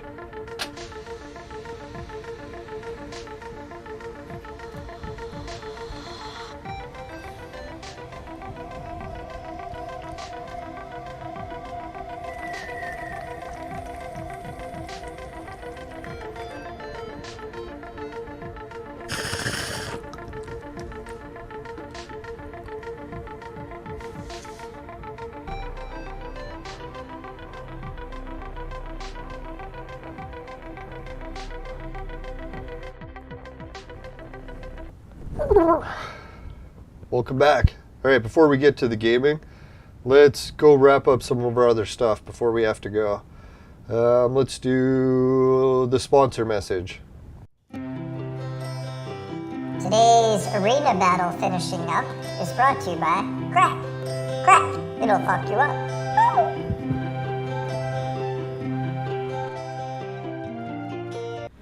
All right, Suki, Dan, Jim, Ray, Travis, everyone on Patreon, thanks a million. Finishing quick is my specialty. Comes on t-shirts, bed sheets, both popular with the ladies.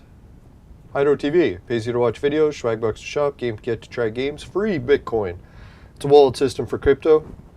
And if you want for the lockdowns, don't forget the virtual maid sex machine. It's for adults and men only. Ladies need a sex machine.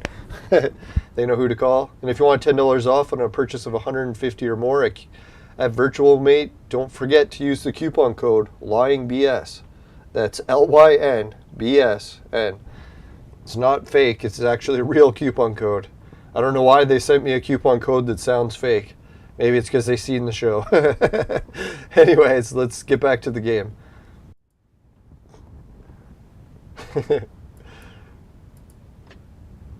Alright, yeah, we're actually getting close to the end of the offer. So what we're going to do is we're going to spend some Vibram coins today. Let's buy Charlemagne. He's so fucking hard to get. We cannot let this pass by. Boom! Charlemagne. Fuck, man, he is so hard to get. Can't believe we just got Charlemagne. Alright, so now we're 2 frags away, or Vibram tokens, for making another purchase. And tomorrow, probably when I get back from looking after my uncle, we'll be able to check it out. Because, it'll probably be 19 hours at least. And then we'll have the new event stuff. We did the Tavern Carnival as far as we're going to take it. Would be nice to go all the way to that point, but we don't have enough.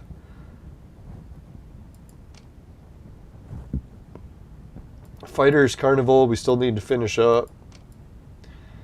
The Activity Exchange still got 90 hours, so we got some time to spend it. And I think if any of the viewers want to suggest what we should spend it on, I'm thinking the gray cubes, right? Because the gray cubes are cheap. Like, they only cost 400, right? And we could get like fucking close to like 2,000 cubes for the amount. That's like a whole level up of 3 levels. So do we really want to get like a couple brown scrolls, or just go with fucking 3 levels up for all of our characters? I think the levels up are by far the best deal. This is probably the next best deal because you can use it to forge items. This, it's just too pricey, 800, and for only 10, that's a fucking ripoff. Even that's sure you get a pet out of it, but how good is a pet compared to 3 levels, right?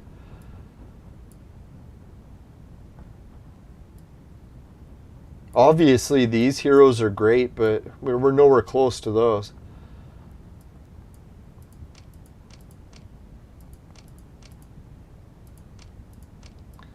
Yeah, I miss it when you could just spend your jewels to buy this shit. Sometimes they're like, hey, if you want to spend 10,000 jewels, you can buy shit.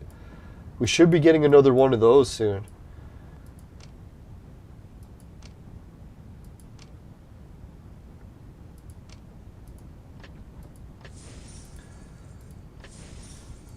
No, we're doing pretty good for when the scroll event comes by, because we'll be able to open, 10 of these purples. Almost 3 of these, 2 for sure, 1 of these, and we actually got a couple sun stars going. So yeah, we're getting really close to making Alice. And I'm starting to wonder if any of the viewers got the idea. Should we really boost Alice up to 3 stars? Or should we just keep a second Alice on our team? Because then that way our team will be rocking, right? 2 Alices. Like, damn, we could put her in our backup team, and our backup team would have a fucking Alice.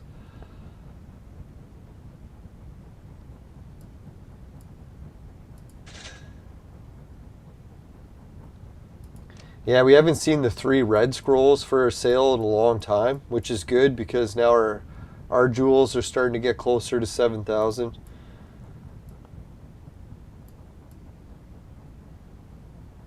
Yeah, so we did so much new stuff today. We battled the dungeon.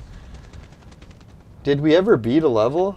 Or we're still stuck at the fucking same one.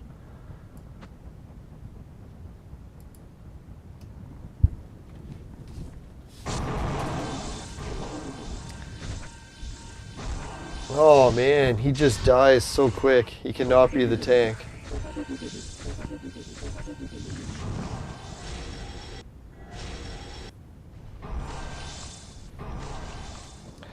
Alright, that was a shit show.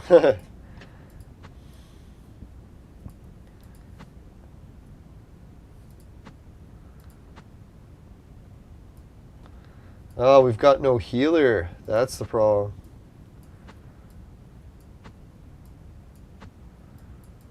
Let's try Wind of Fury. No, let's try the Ice Chick. Maybe that'll do it.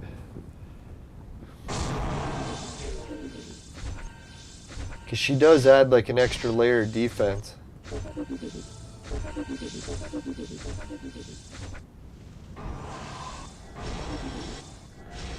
Holy fuck, he died that quick? Alright, I gotta change that. He can't survive.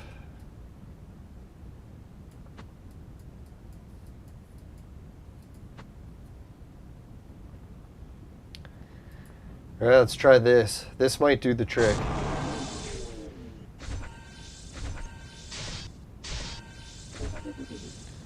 Usually when you add this regeneration chick, she does so much, even though she's such a weak hero.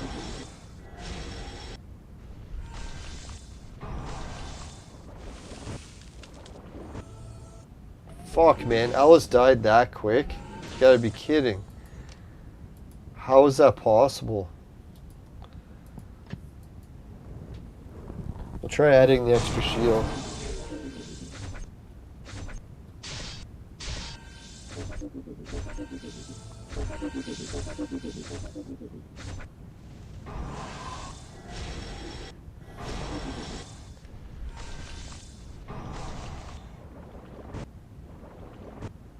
There we go. Tear him a new one. Boom. Oh, come on. Is that it? Thought he was going to hit with some decent power. That was fucking jack shit.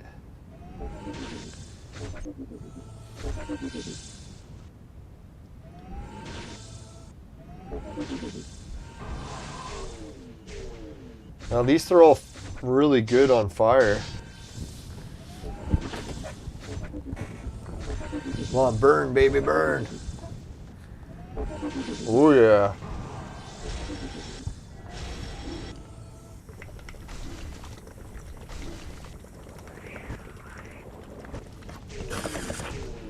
Fucking hell, eh? King Peter just gets so strong. We have to kill him quick before he gets us. I feel like going for like a full-blown attack team.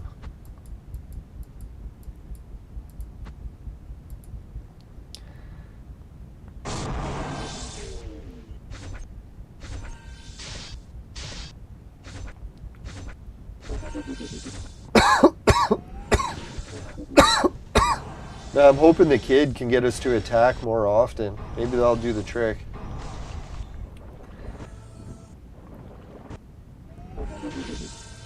Yeah, the only thing about this hash I'm vaporizing, it's a little bit harsher. Making me cough. Jeez.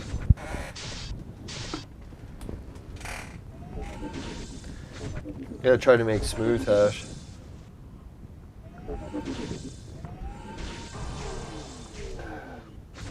Alright, good night, Steadfast. Have a good one. Thanks for joining the chat. Yeah, let's give a shout out to everyone in the chat. Diagmo, or DiMaggio, Steadfast, Rusty Valor, Naked HD, Cabby Sims, Augusto Pasco Basilio. Thanks, everyone. Fuck, man, we're just never gonna beat this level. It's impossible, eh? I say that every time and then we find a way to beat it, but it's just fuck, man. If anyone's got an idea which heroes to try, this is not working good.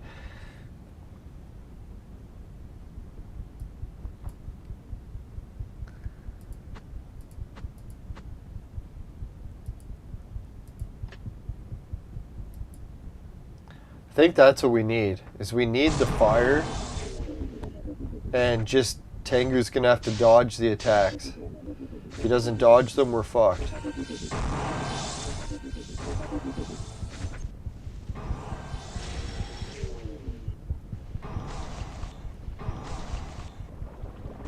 Yeah, he dodged it. Boom. There we go. Tear him a fucking new one. Yeah. Oh, yeah. There we go. That's what I call a fucking attack, man. I don't know if we're still gonna win it, but at least we fucking hit him hard that time. Oh man, we just can't kill these guys. They're too strong.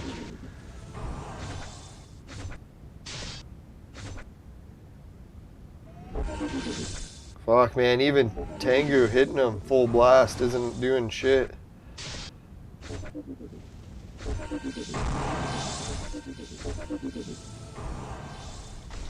Oh, he died.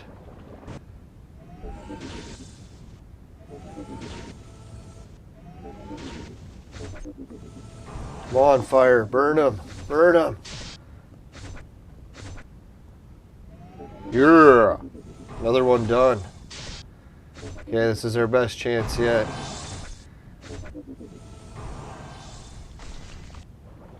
Ah, another casualty. That's not good.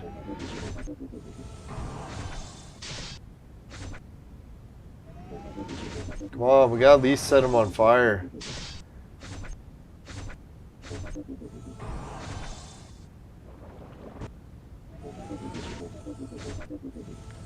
There, he's on fire.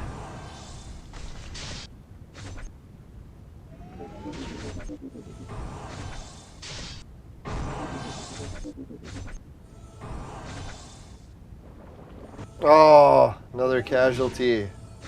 The hell. No, another one? You gotta be kidding me.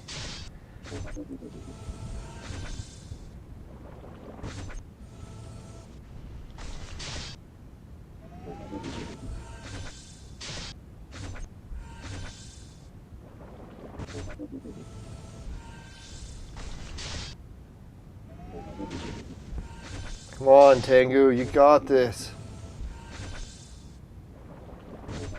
Yeah, one more to go, Tengu. You got her.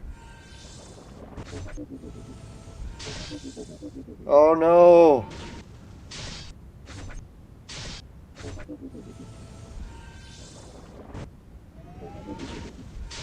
Fuck, man, he's not even strong enough to hurt her. Ah, son of a bitch.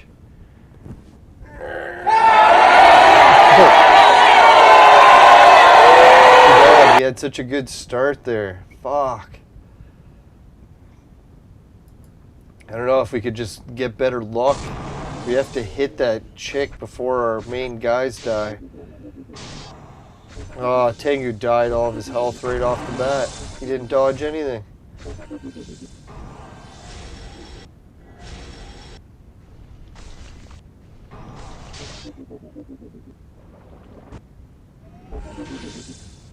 Boom. There we go. 2 done. 3 done.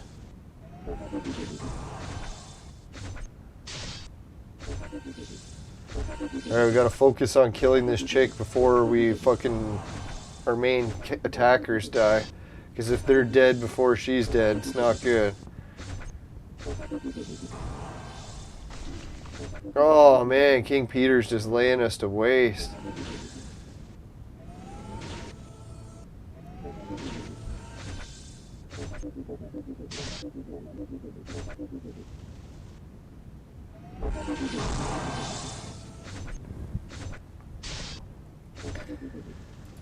Oh man, so close again.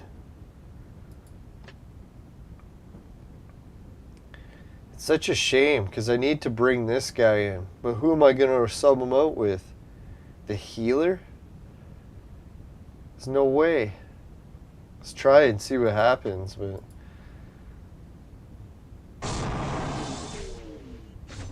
now we got no healing. It's like, can we kill them quick enough that we don't need healing?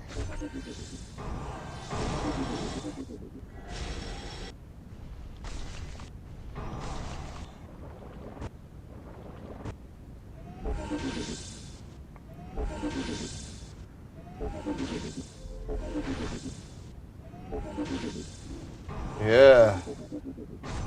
Oh, Tengu, why you gotta die so quick, man? Why?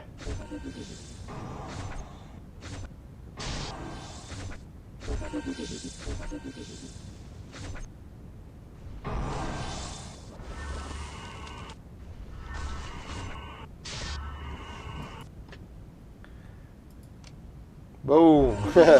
Wanted to make sure just in case they died.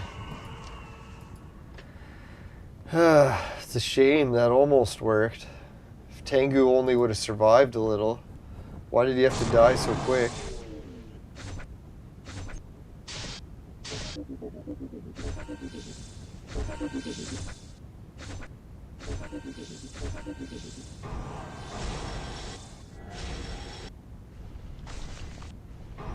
Oh, fuck, man. Of course, the time that Tengu survives, Suzo dies.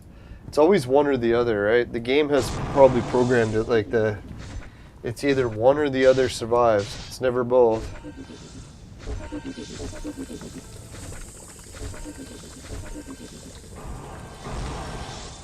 Fuck. Now they both died. They both died. Why can't they both live?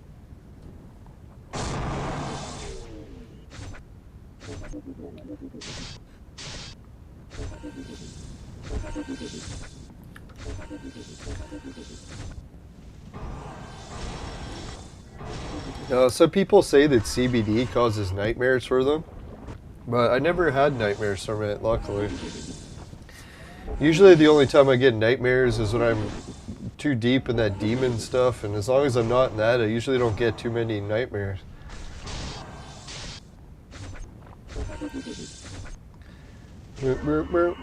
Come on, kill them. Yeah, that's what I gotta do. I gotta switch him around so the genie survives longer.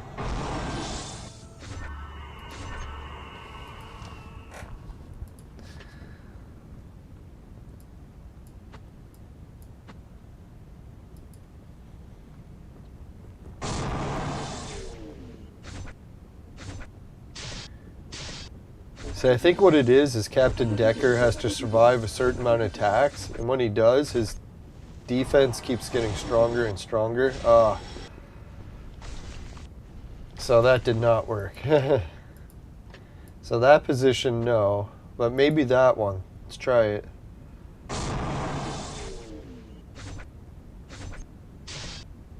So maybe he has to get hit by a few weak attacks first, and then it makes him stronger.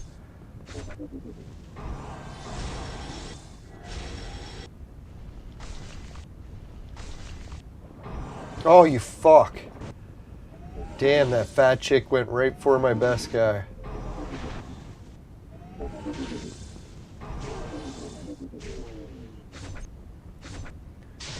Man, if he would have dodged that attack, we would have been styling.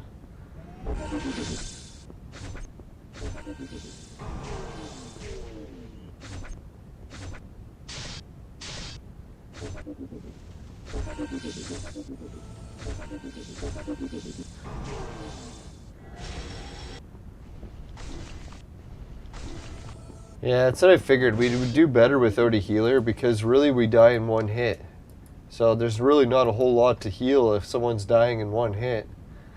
If they're dead in one hit, then there's... You just have to revive them from the dead.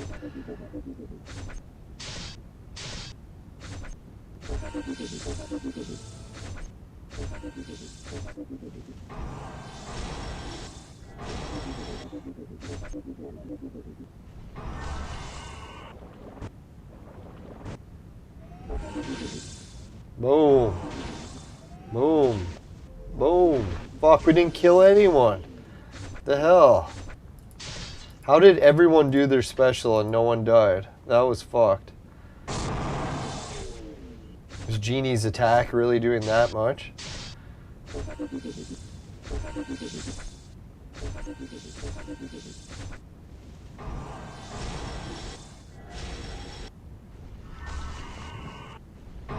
Oh, come on. It's like, can you miss anything?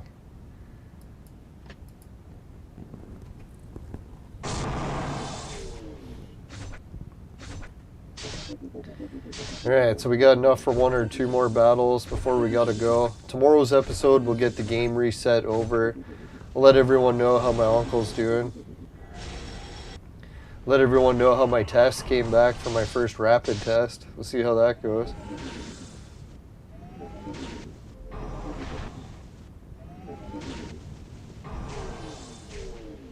Who knows, if I test positive, I might be off work for a while.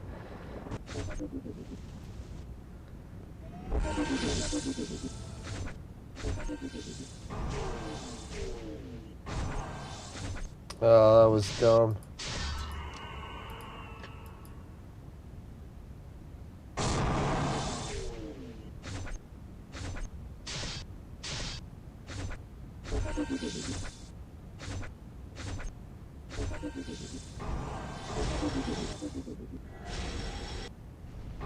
Yes. Yes. Finally. This should be it. Boom. Boom. Boom. Boom. Yeah. Take that. Sadly, we only killed 2, and our whole team is dead. I don't know, for some reason I thought we were going to do more damage there. We just didn't hit any criticals or something, eh?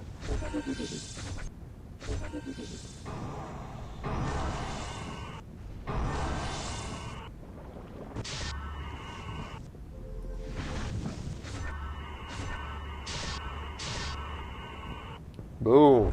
Fuck, man, you can't even do any damage. Fuck, man. Why do we bring you if you're not doing any damage?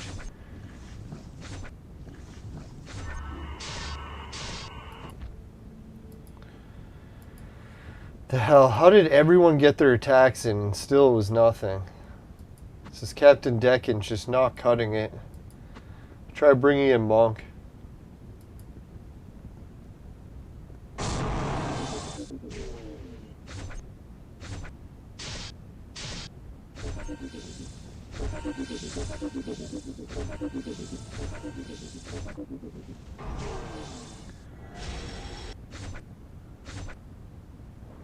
Oh, bitch. Went right for the good guy. Oh, yeah. Monk actually does well this round. See how much damage he did there? So if we can come back, get Suzo to survive a round with Monk, this should be it.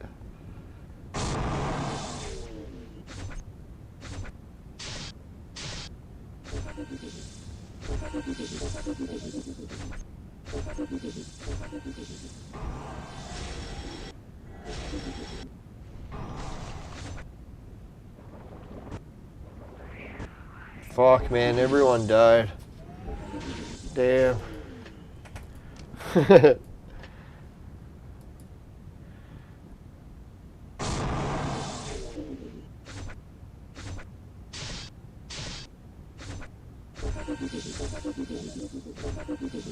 Come on, we only got a couple minutes left here. I want to see this victory.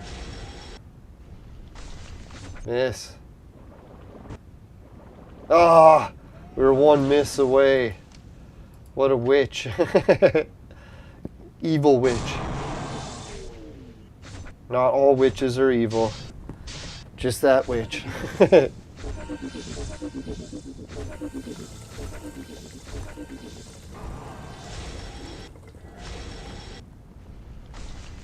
Come on, miss. Yes. I was hoping Monk would be alive still, but hopefully he'll come alive and do his trick. Boom. Oh, that was so weak.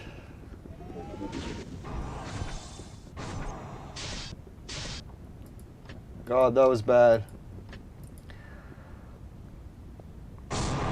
Oh, I see the problem. I got Monk and then Genie. Should go Genie then Monk. So I'll try it one more time and switch it.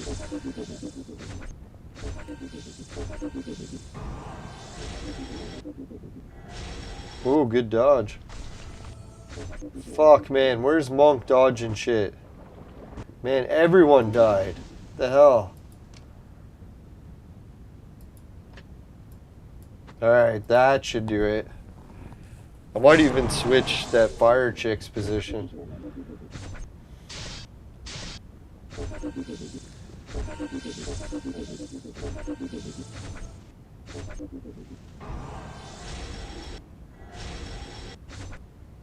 Nice.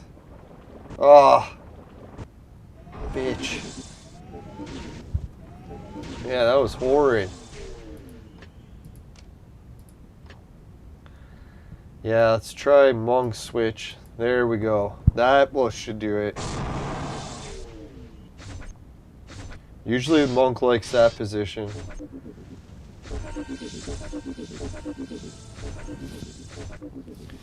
You know, once you use the same team for long enough, you start to realize what positions they like. Ooh, get your mind out of the gutter.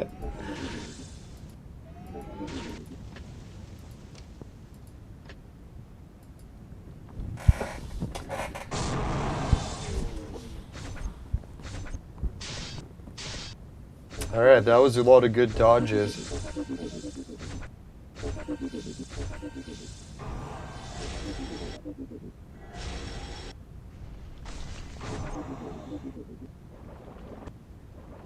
Oh, fuck, man. Why do you have to hit monk? Bitch.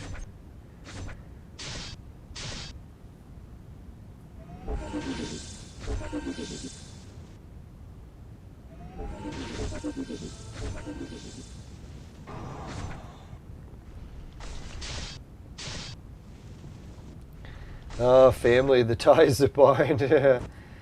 Now that's what scares me. For years and years, I've been complaining that I always have so much family for roommates, and it's always annoying and never get any privacy. And then now it's reaching the point where all my family's getting old and passing away. It's like, dear God, I'm actually starting to miss having everyone bugging me. Go figure, eh? I'll have to get a new family to bug me.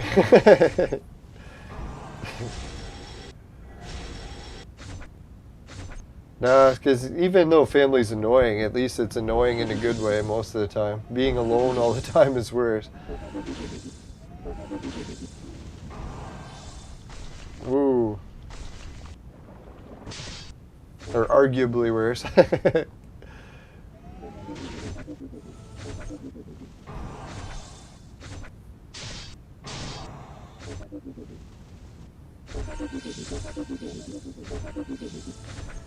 Yeah, the only way we can win this is if we take out the two chicks. If we don't kill them in the first round of attacks, we're pretty much fucked. And not in a good way.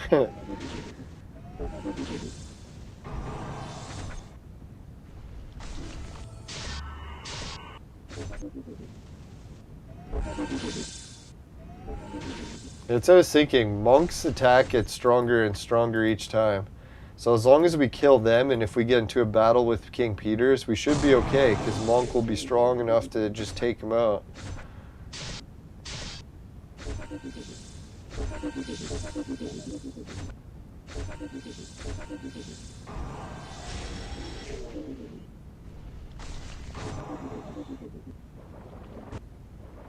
Yeah, double dodge. That was good.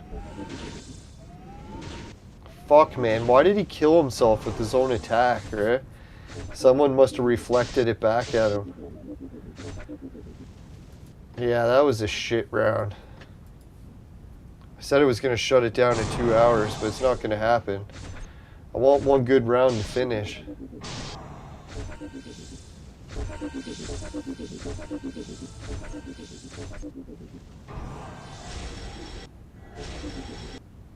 Now I really got to try to at least get 2 or 3 hours sleep before a full shift of shoveling. At least tonight's shoveling shift, not to jinx it, but it looks under 5 centimeters. When it's under 5 centimeters, sometimes we can finish in under 8 hours. An 8-hour shift isn't so bad. It's really only the 10-hour shifts that bug me.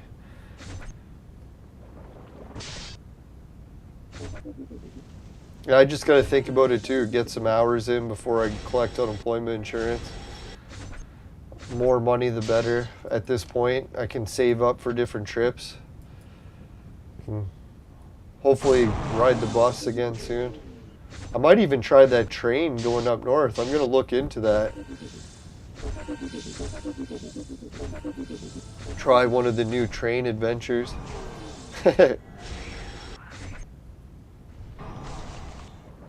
Oh, fuck, man. Why you gotta go and die? Why? Why? Ooh, that was a good one. Yeah, because if Monk and Suzo both attack, their whole team's dead. So really, we just gotta keep refreshing until Monk and Suzo survive, and yeah, they're done for.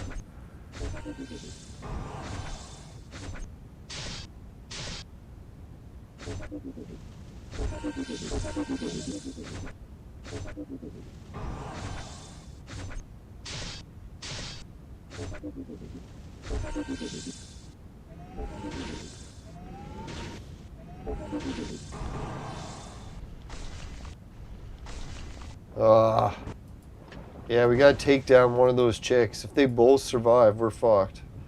Come on, Monk and Suzo. That's all we need to survive.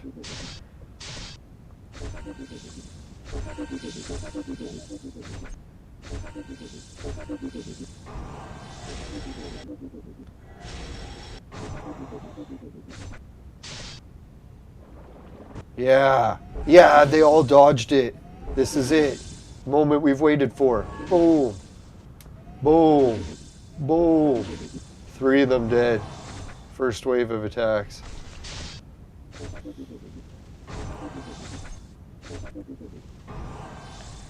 Yeah, I should bring Zoro in. Hey, what happened? I thought my tombstones were coming and they never did. Oh, we died in the 4th round and not the 3rd. Fuck. Here was, I thought we'd won for sure. No, the problem I got with Zoro is I don't have him up in stars, right? He's only 4-star, so his attack's not even working.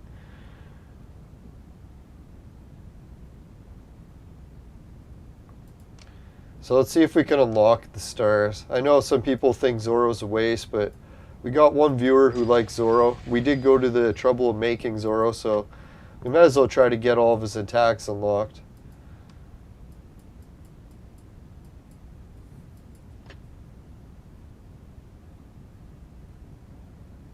Yeah, I'm starting to get cabin fever, to say the least. Alright, star level up. Boom. Alright, now he's got his full abilities. That 5th.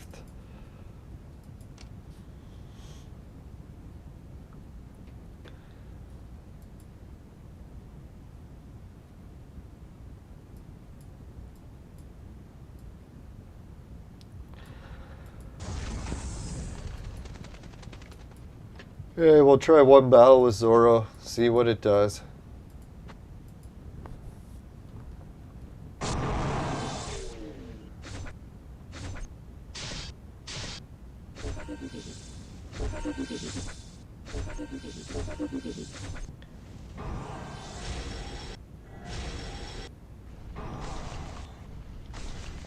Well, that healing magic didn't matter, right? We just died in one hit anyways.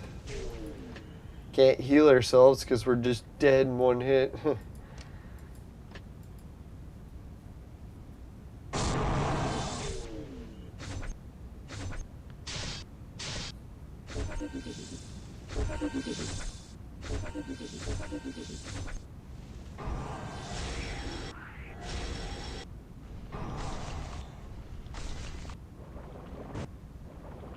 Oh, come on, Tengu. Why couldn't you dodge some of that shit? Fuck, even Suzo dies too.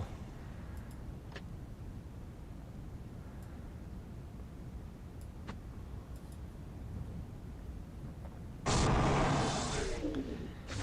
don't know, I don't see any noticeable difference that Zoro's doing anything yet. Try a couple more times.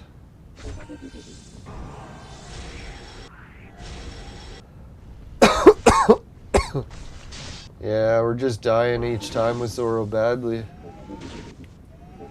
Although we did dizzy them a lot this time. Anyone notice that? Holy shit.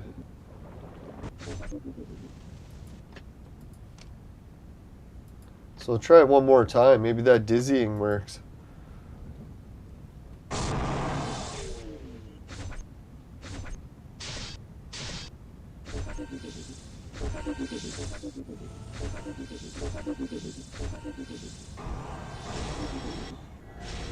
Come on, Tengu. How come you didn't survive? Why, man? Why? I don't know what it is with Zoro, but everyone just dies when we bring him.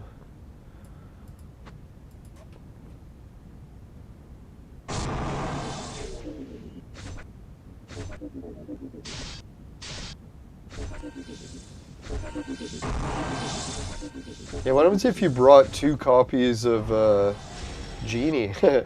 Would you get double the shield? There we go, everyone survived.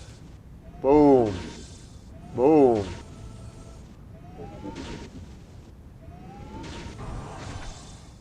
How come our healer never went?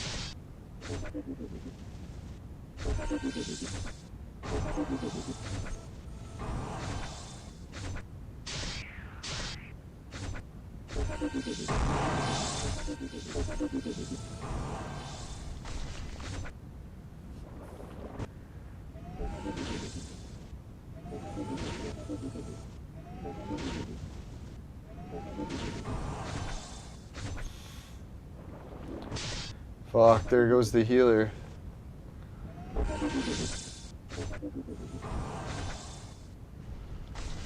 Oh man.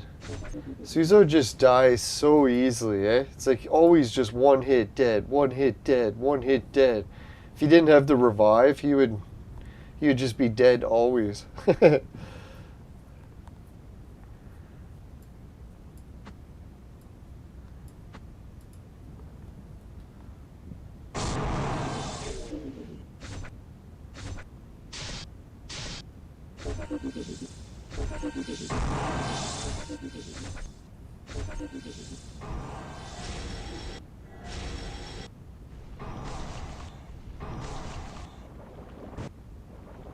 Oh, of course.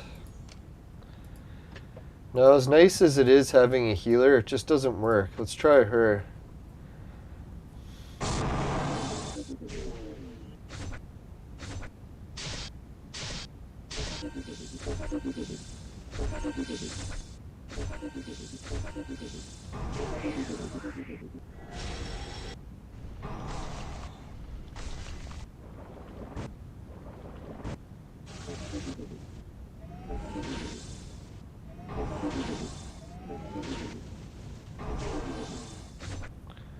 Yeah, it almost worked. If Suzo was alive, might have worked.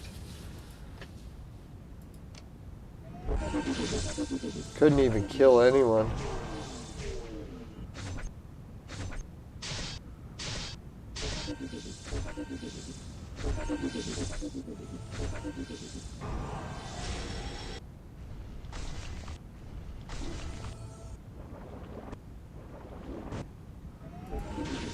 Now, at least with Wind of Fury, we do get a lot more healing. You ever notice that?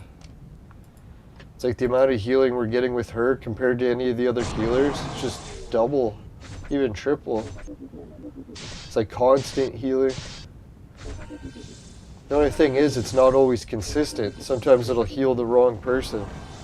It's like, what the fuck?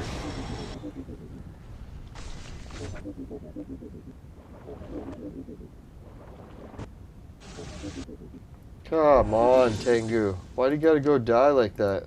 Why?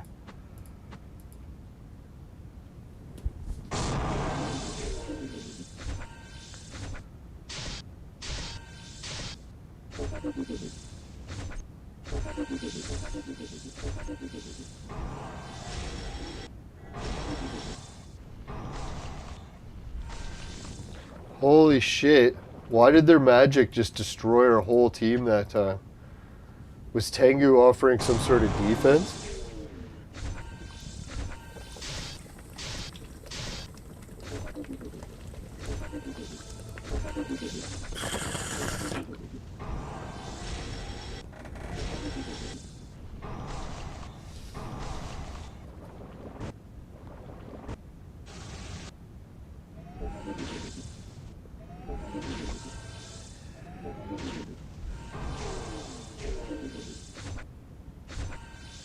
Now, some days you think that Tengu's attack is weak,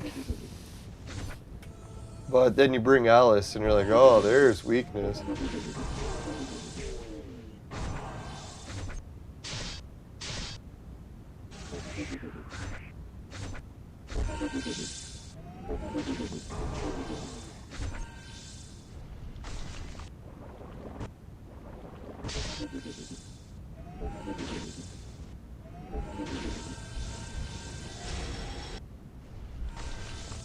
Man.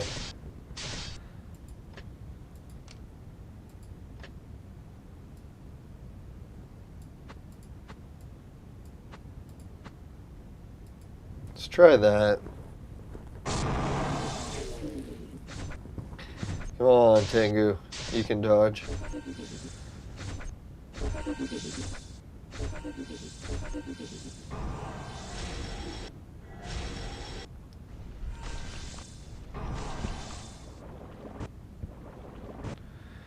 Too bad. Only Suzo would have survived.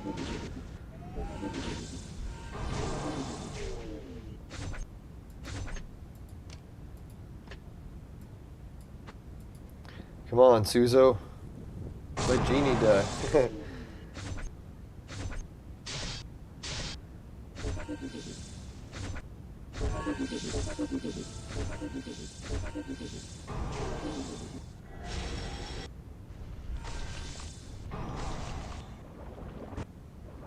Yes, everyone survived. Boom. Boom. Boom. Yes, both fat chicks. Oh, the Tengu. Why you gotta go die, man? Why? Why, Tengu? Yes, another one done.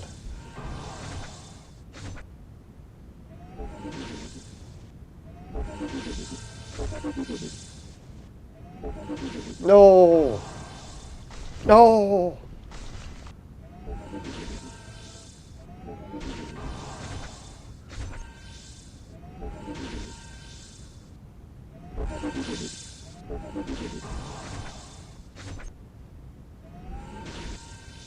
Yes. One more, King Peter. No! This is our closest yet. We really needed Suzo to survive.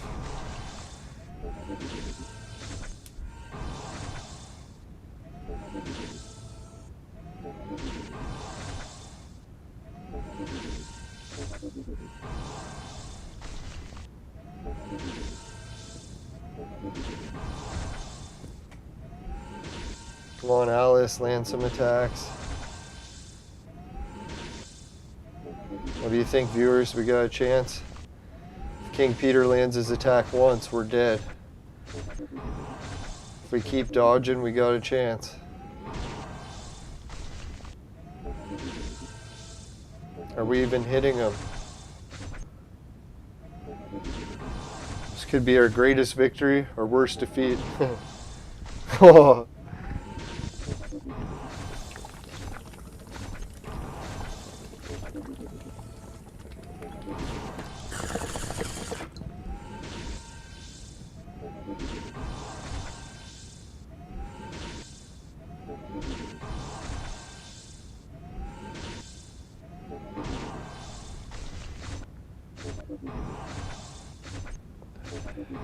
If I had to guess, King Peter's gonna kill us when he's down to one hit.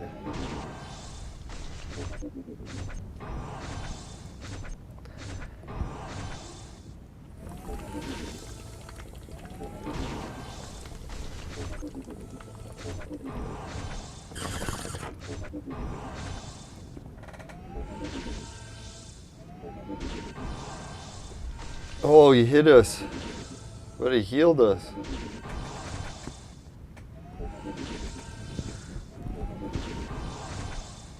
Oh, round 40. He hit us again.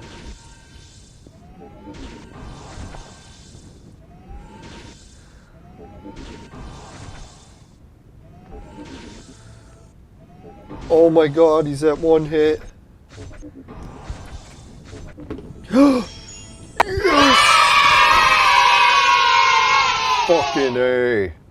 Thank you, viewers. Anyone who stayed in long enough to keep their fingers crossed. We did it. We finally got the victory.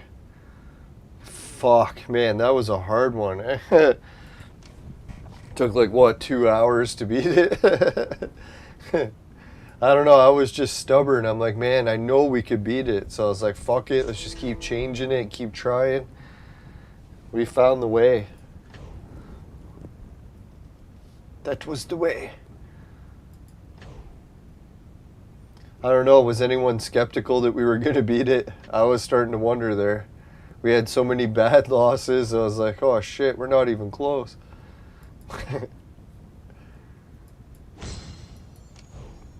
Oh yeah, if anyone's wondering, now that we made the 2-star Alice, we're doing a lot better in the arena. We can just like kill a lot of teams that we couldn't before.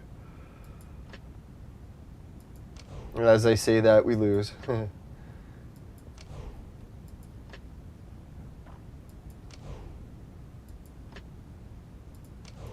Yeah, I'm just going to keep clicking this one rapidly and hopefully we can fly through a bunch.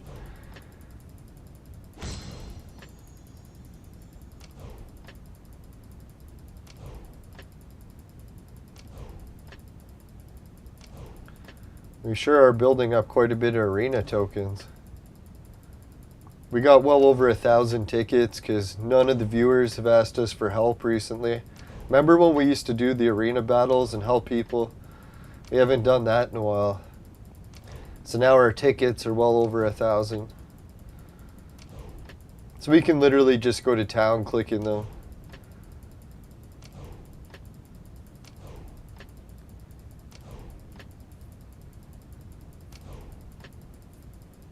I don't even remember the days of what it was like not to have arena tickets. It's one of those things in the game where it seems like they just give you enough. So you can just max out every time.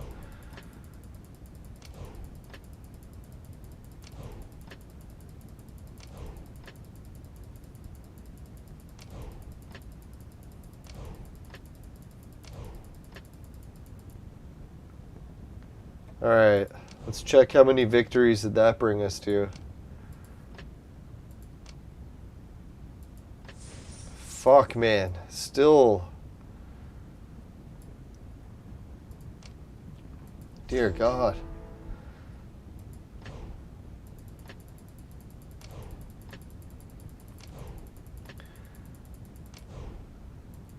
I should have really started this sooner.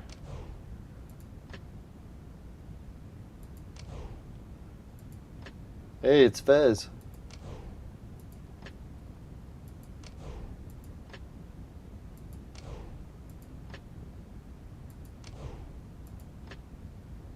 Oh.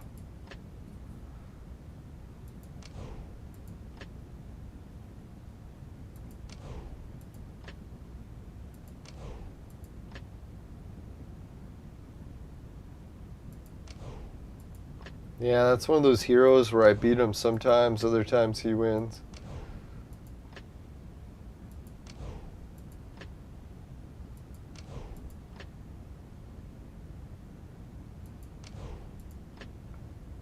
Who knows, maybe once I get Alice boosted up to a 3-star, it will make a difference.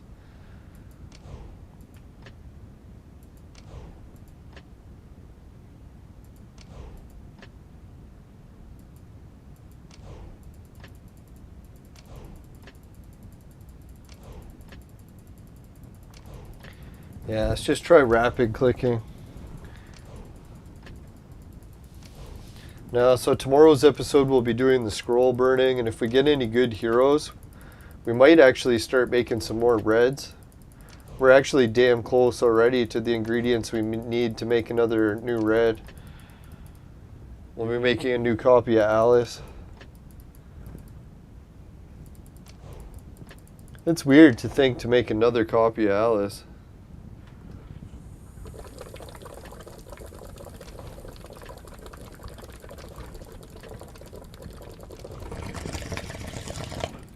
Like, she's so hard of a hero to make, I can't imagine actually making her twice.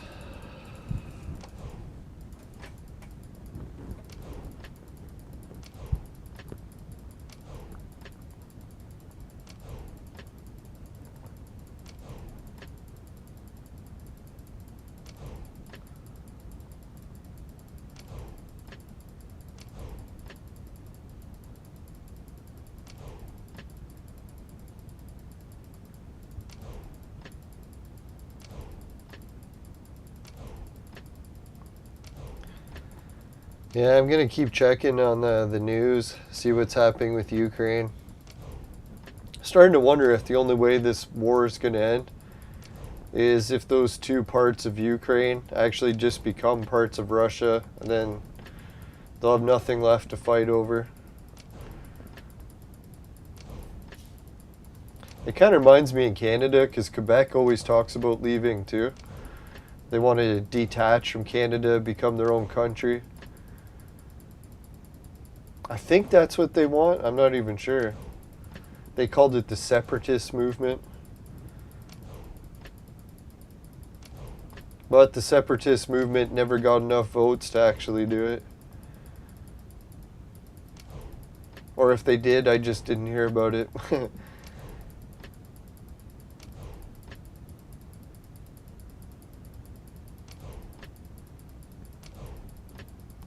Yeah, I think that'd be weird if Quebec actually left Canada, because Quebec pretty much controls Canada. So if they all of a sudden left, it'd be like, all right, now who's in charge?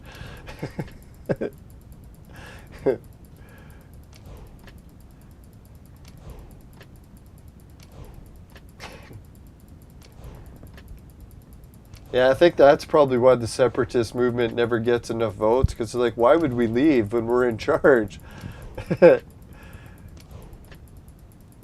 So we're just going to give the country to someone else to control?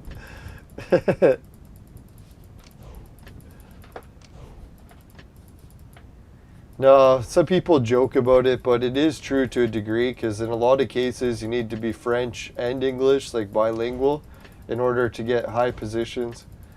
And most people that are bilingual are only live in Quebec.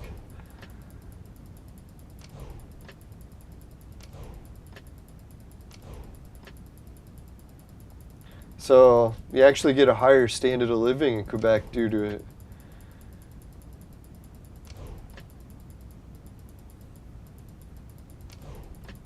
Because more people that are bilingual are going to end up with higher paying jobs. Because all the jobs that are bilingual pay more. Sometimes double.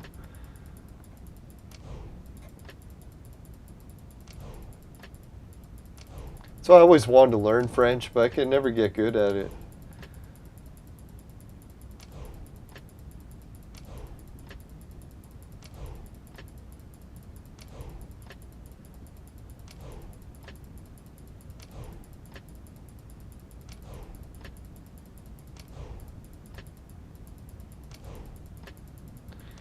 Alright, we actually burned through a shitload of tickets, huh?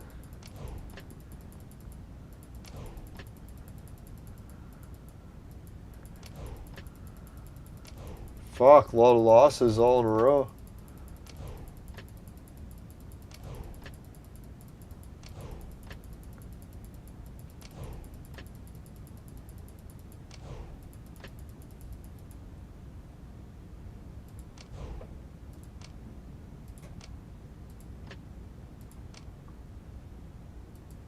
Oh, we're well over the amount we needed.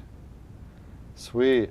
Wasted some tickets, but for some reason I thought we had way more to go. Alright. Dum-da-dum-dum. Oh well, shit happens sometimes, but at least we got what we needed. Come on, viewers. Why didn't anyone warn us? I know, it's fine. I wasn't paying attention either. Alright, 37. So we're enough already to buy another guy. So we'll find out when we get back for next episode who's the next hero we're going to buy. You know what's freaky? When we come back next episode, it might be the blonde hair guy. If the blonde hair guy is on here, we could buy him. You know what that means. Some people have been keeping track, they know. If we get the blonde hair guy, we can finish making hair into gold. Because we got all the other ingredients. And why is it important to get her gold?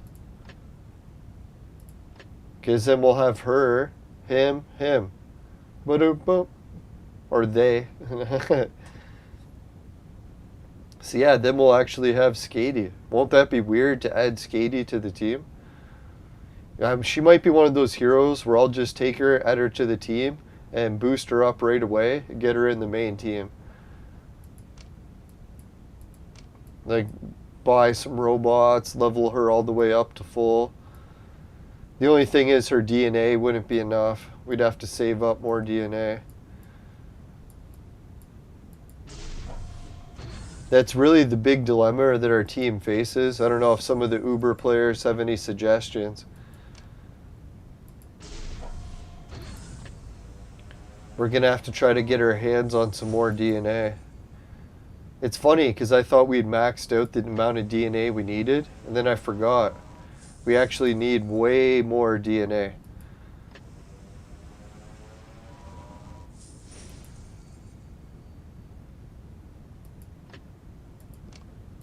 If anyone wants to know why, we're going to have to sub in all the main team with Sunstar, Chaos, and Ice. So right now we got 1 Sunstar, 2 Sunstar, and 1 Ice. So we're actually halfway there. The next hero we got to sub out is Tengu and replace him either with a Sunstar or an Ice. So technically we already have a Chaos, so we could just sub him in with him. But I think I might like to do it with the next Ice hero.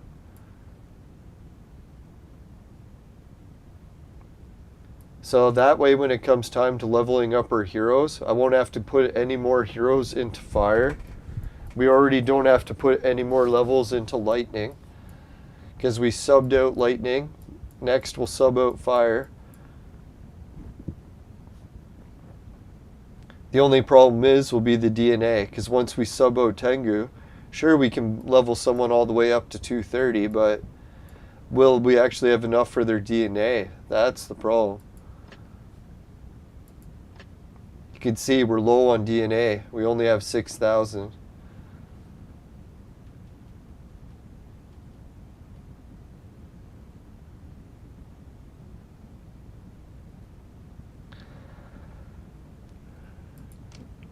Alright, it's good. I'm actually tired, so we'll get some sleep and I'll wake up and do some hardcore shoveling. And it might be the last shoveling shift of the season. So wish me luck. I've had quite a few close calls on ice. One close call with almost getting run over by a car. So we'll have to be careful. Last shift is usually the most dangerous. Knock on wood. Yeah, and then when we come back, I'll share what it was like to get a first test. I don't know, I should almost bring a camera and vlog the whole experience. I'd be like, hey, do you mind if I just record this so I can share it with people who are worried about getting the test and to see how safe it is? Imagine it comes back positive and I'll have that all on tape. I'm like, oh shit, can't put it on YouTube now. No, hopefully it comes back negative and I'll be able to visit my uncle.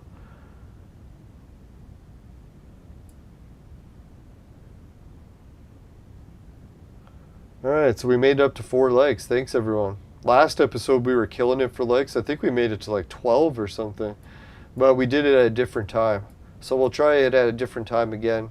We'll have to look in the archive and see what time that was. I wonder if it'll tell you.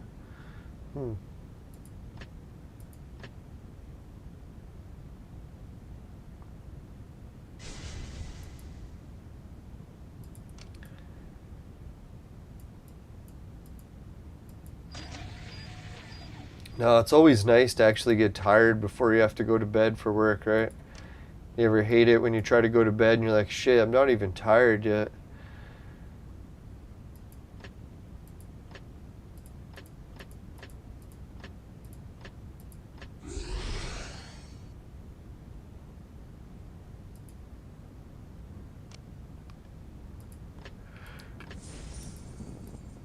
Oh, fuck. I always forget to do the tavern tasks, eh? I'm the worst for that.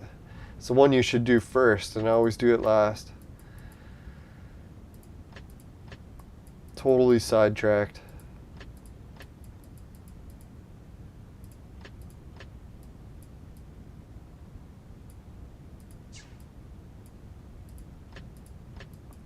Now, the one terrible thing, I guess, about the war in Ukraine and with Russia is it's surprising how the media, it's the first time they've ever changed stories, and like ever since the pandemic started, right?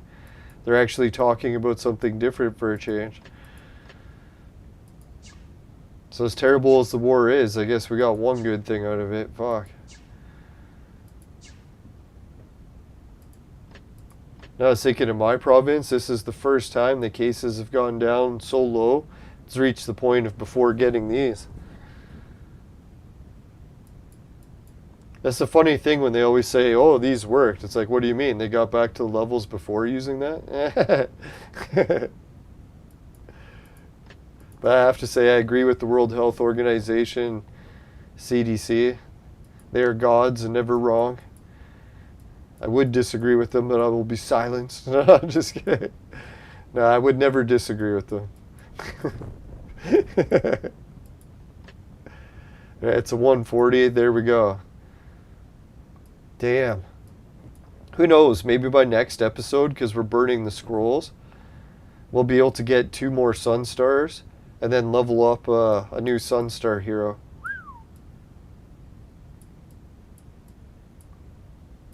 I think we're making the wheelchair guy. That's who we're making Sun Star next.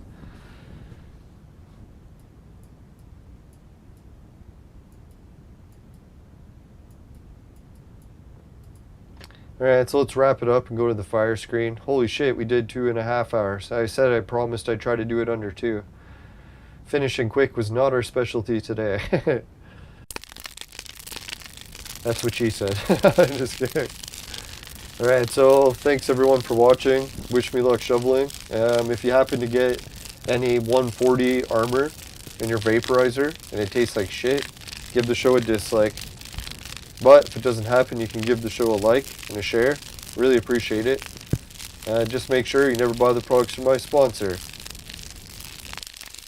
Because it will ruin your life. Bye for now, everyone. See you later. And if anyone else is shoveling snow tomorrow too, good luck. Hopefully it'll be spring in no time. Later.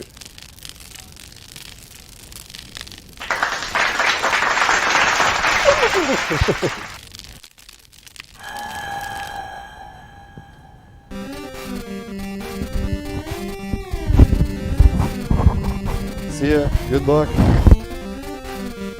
Yeah, good luck in the new event, everyone. Hopefully we get some serious scroll action.